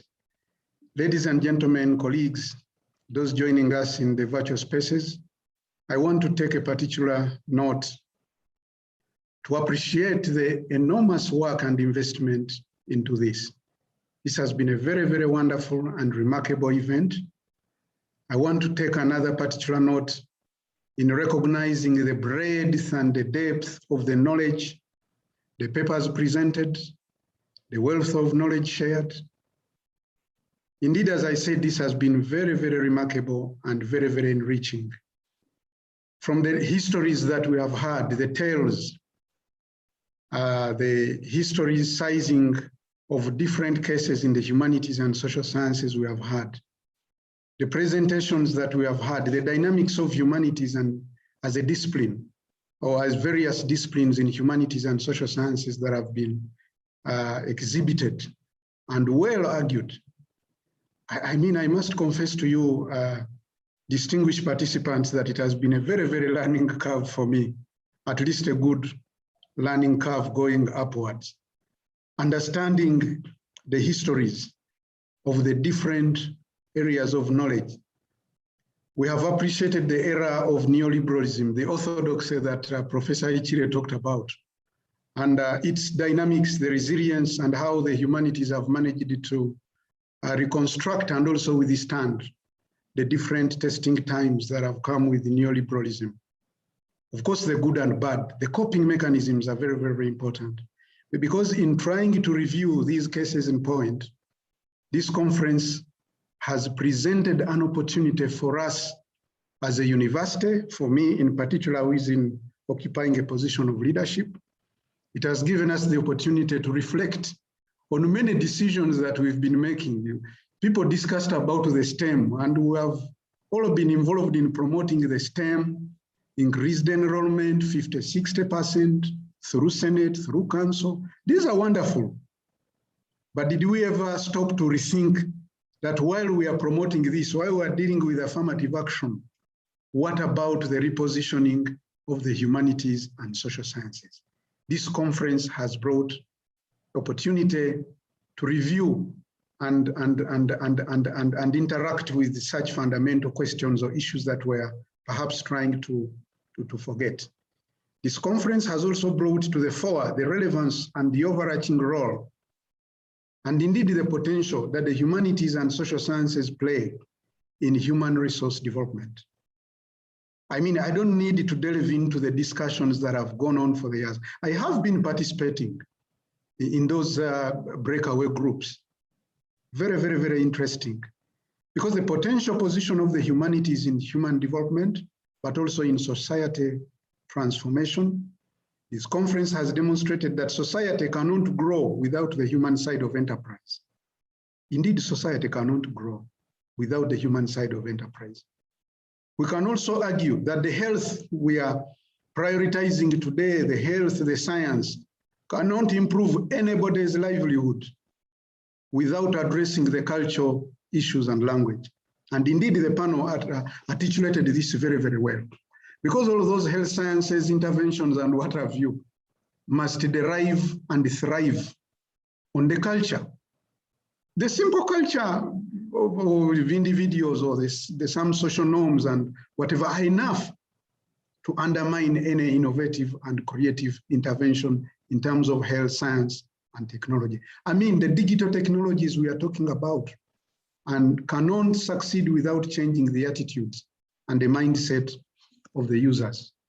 And this is what the dialogue has been engaging. Please put a minute here and rethink about the centrality of the humanities and social sciences. We have seen many, many innovative public policies, bankable projects, we in the economics, management, and business sciences, bankable projects, and many digital transformations failing because of the failure to align with the human activity and the human side of enterprise. So I can go on and on, but that is to emphasize how wealthy, how this conference has been and the issues that they have brought to mind. The very, very good thing is that all of these that we have talked about in the 3 days are documented. And I'm very, very, very happy, Professor Ichire, rightly as you stated, that while everyone else can log out, you and I in the academia, we cannot afford to log out because there are many things that we are going to see. This conference has also provided strategic interventions, not just about talking about things here and there, but it has also provided strategic interventions. How do we reposition humanities, okay, in the wake of challenging times, where everybody is talking about science, technology, which is good, but how do we talk about interdisciplinarity, multidisciplinarity. These are issues that are so core to my heart as a person, as an academic, and also as a leader. It has given us solutions to revisit our curriculum and research, because we must do that now. Curriculum, how are we going to redesign and review the curricula so that we don't lose the chronicles, we don't lose the classics of our times, but also integrate them with the needs of the modern day times. It has also taught us many things, this conference. Solutions: we need to be assertive in negotiating for public space as humanities and social sciences, in grants opportunities, influencing public policy. We need collaborations outside, within the humanities and outside, and also partner with many, including the sciences. Now, there have been very, very remarkable solutions and strategic interventions. Ladies and gentlemen, this conference, this convention and the research papers presentations, the discussions, the knowledge sharing have all been presented one thing: to epitomize the position of choose, bringing to the fore the position of choose, and also bringing to the fore and attesting to the position of Makerere University as a knowledge hub, as a center of excellence in research, in innovations. This convention, this conference has attested to the opportunity of the embedding knowledge that we have, the richness of our faculty, and also the students, because many of these papers have actually been research works from the students. So that creative mind that we are bringing together through this national conference is really very, very phenomenal. So it has also provided a critical eye on our strategic vision and mission as Makerere University, as we try very, very hard to reposition Makerere University as a center of excellence, as we try to respond to the emerging needs of our society, of our nation, and the globe at large. And as you said, as I conclude, indeed, we cannot afford to log out, because as management, as as a person who provides oversight to the research and innovations docket, but also as a person who would want to provide the momentum, we are looking forward to seeing more of this work that has come from these abstracts in form of journal publications. And I'm very, very happy that now you have about the next volume of Mawazo. Will definitely capture a lot from the insights and the depth of these papers that have been presented. We want to see memoranda for Senate, and I will be on your case, Professor Ichire and the rest of your team in CHUS. What memoranda can we present to Senate and Council from this conference and the lessons that we have got, such that even in reviewing of Senate policies, in reviewing curriculum, in reviewing support, including funding, okay, the budget, the ceilings, how do we provide more support to the humanities and social sciences? I'm also looking forward and expecting policy briefs for advocacy, for influencing not only the university policy, but also the national policy and many other improvements towards the understanding and appreciation of the humanities and social sciences.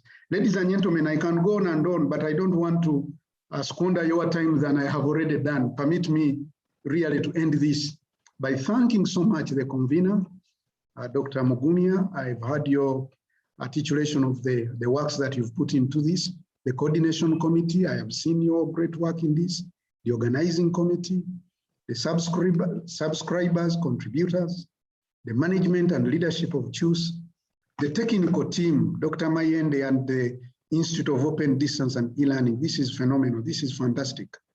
You know, from the World Health Summit, you've been able to reach this one. I mean, to reach out to every side and corner of this university and across the nation via these virtual spaces. Yesterday, I wanted to come there physically. Actually, Rita told me, no, you don't need to hustle, just sit where you are. Of course, the sign mingins had been sent to me, but I've seen this very, very fantastic. I mean, COVID has given us an opportunity to realize the potential that we did not have. You can create the whole world from wherever and have them over in these small spaces, but into the wider spectrum of understanding. I want to thank the panelists, the keynote speakers that gave us wonderful beginning of this conference, the sponsors, Andrew Mellon. Indeed, the list can go on and on. Permit me at this juncture really to thank you so much, and also say that we look forward to many more national conferences and international conferences. As you've said, you are reloading. We look forward to knowledge sharing, to enriching to our task of taking humanities and social sciences as we build for the future. It is now, ladies and gentlemen, my singular honor to declare the end, the closure of the National Humanities Conference 2021, and also my honor to unveil the momentum for the International Conference of Humanities and Social Sciences 2022. Ladies and gentlemen, join me in clapping, in putting a hand of clap to appreciate everybody who has put into this. Congratulations, congratulations, congratulations. May the good Lord bless you, and may everybody pick out the best in this for God and my country. Thank you so much. Thank you indeed. It is our pleasure. It's a pleasure, and let us all remain standing. It is our pleasure, Deputy Vice Chancellor, Academic Affairs, and we also pray that may the good Lord bless you so that you still join us for the upcoming International Humanities Conference. Just in a minute, we have everything is virtual, so electronic certificates of participation. Dear participants who wish to receive certificates of participation, you're kindly requested to send an email to the organizers of this conference. Email address that you send to is humanities.conference@mac.ac.ug.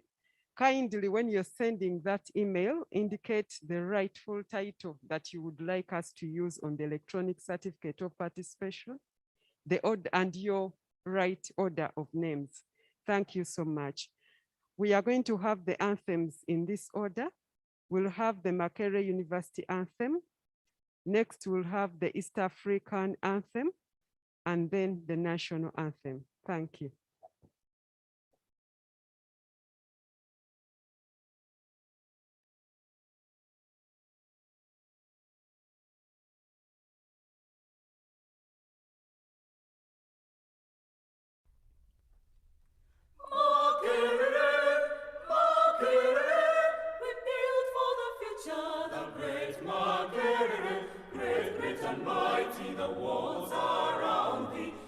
Great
and mighty, the gates beside and mighty, the walls around thee.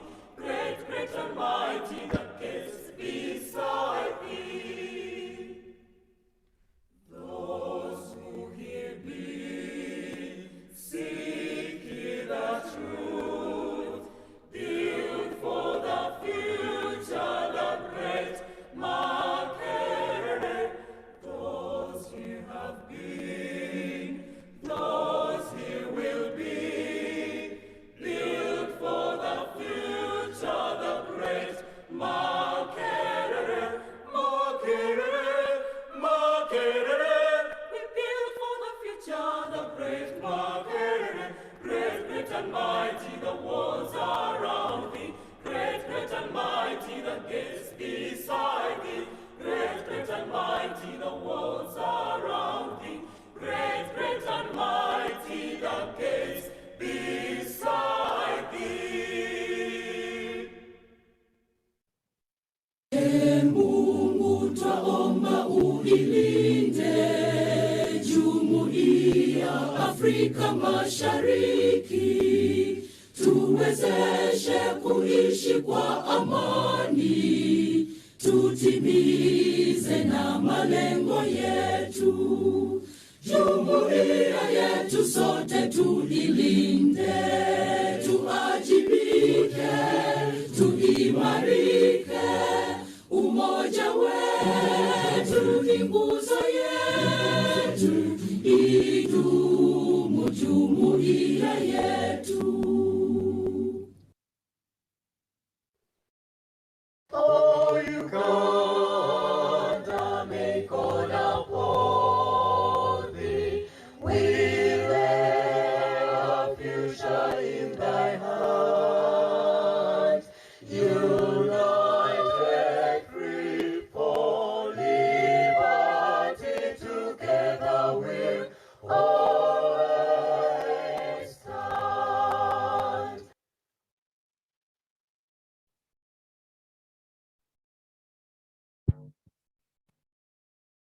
The 2021 Humanities Conference was officially closed. We wish you journey mercies. Ensure you remain safe. We wish you good health. Thank you very much. May the good Lord bless you all.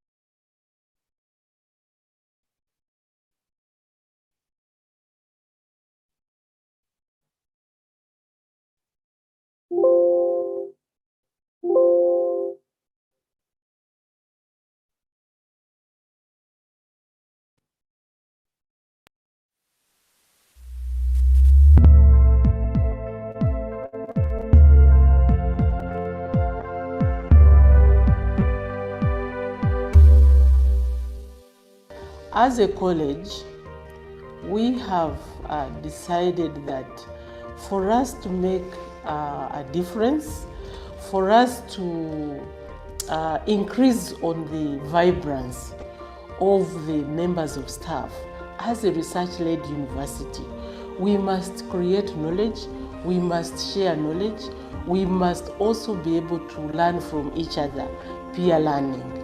Conferences, seminars, symposia are those spaces that allow you to process that knowledge, to share it, and even to mentor young scholars. In the conference, we have all ranges of staff. We have senior staff, we have early career, we have students, and we also have staff from sister universities in Uganda, Gulu, Chambogo, and so on. That space cannot be taken for granted. It's a very important space for academic growth. As principal of the College of Humanities and Social Sciences, I would like to invite you to the National Humanities Conference 2021 that will take place from August 11th to 13th this year. I enjoin the public, the university management, members of staff and students, all of you out there. It's a virtual conference. Please register and participate. Welcome to Choose.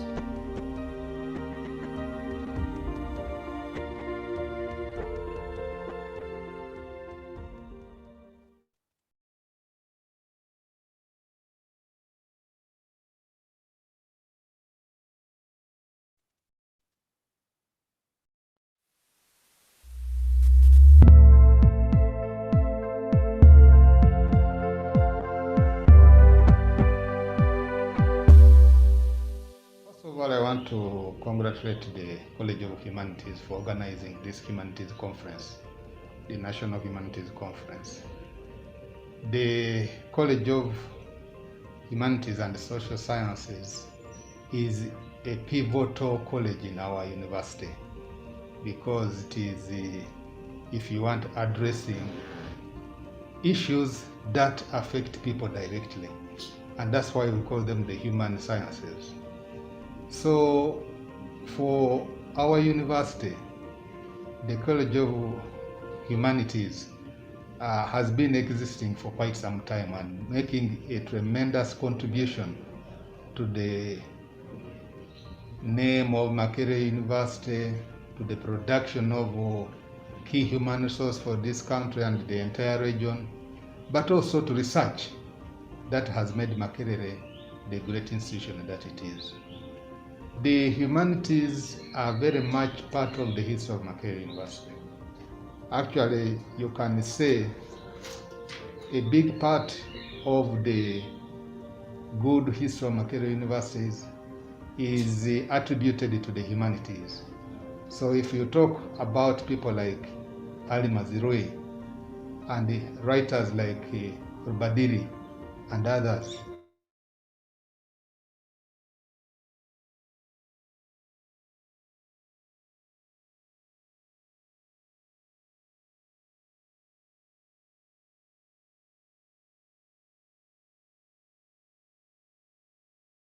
say that the conference is very well positioned to reflect on what we have gone through, the contribution we have made as a university to humanity, and looking forward to what our country, our region, and the world should be, and hence addressing those issues, learning from history in order to pave the future. And so I call upon all those stakeholders to follow this conference, to listen to the experts, what they say about our current status and where we are leading as a country, as a people, and maybe to contribute also their ideas so that together we can create an atmosphere that is conducive to the well-being of our people.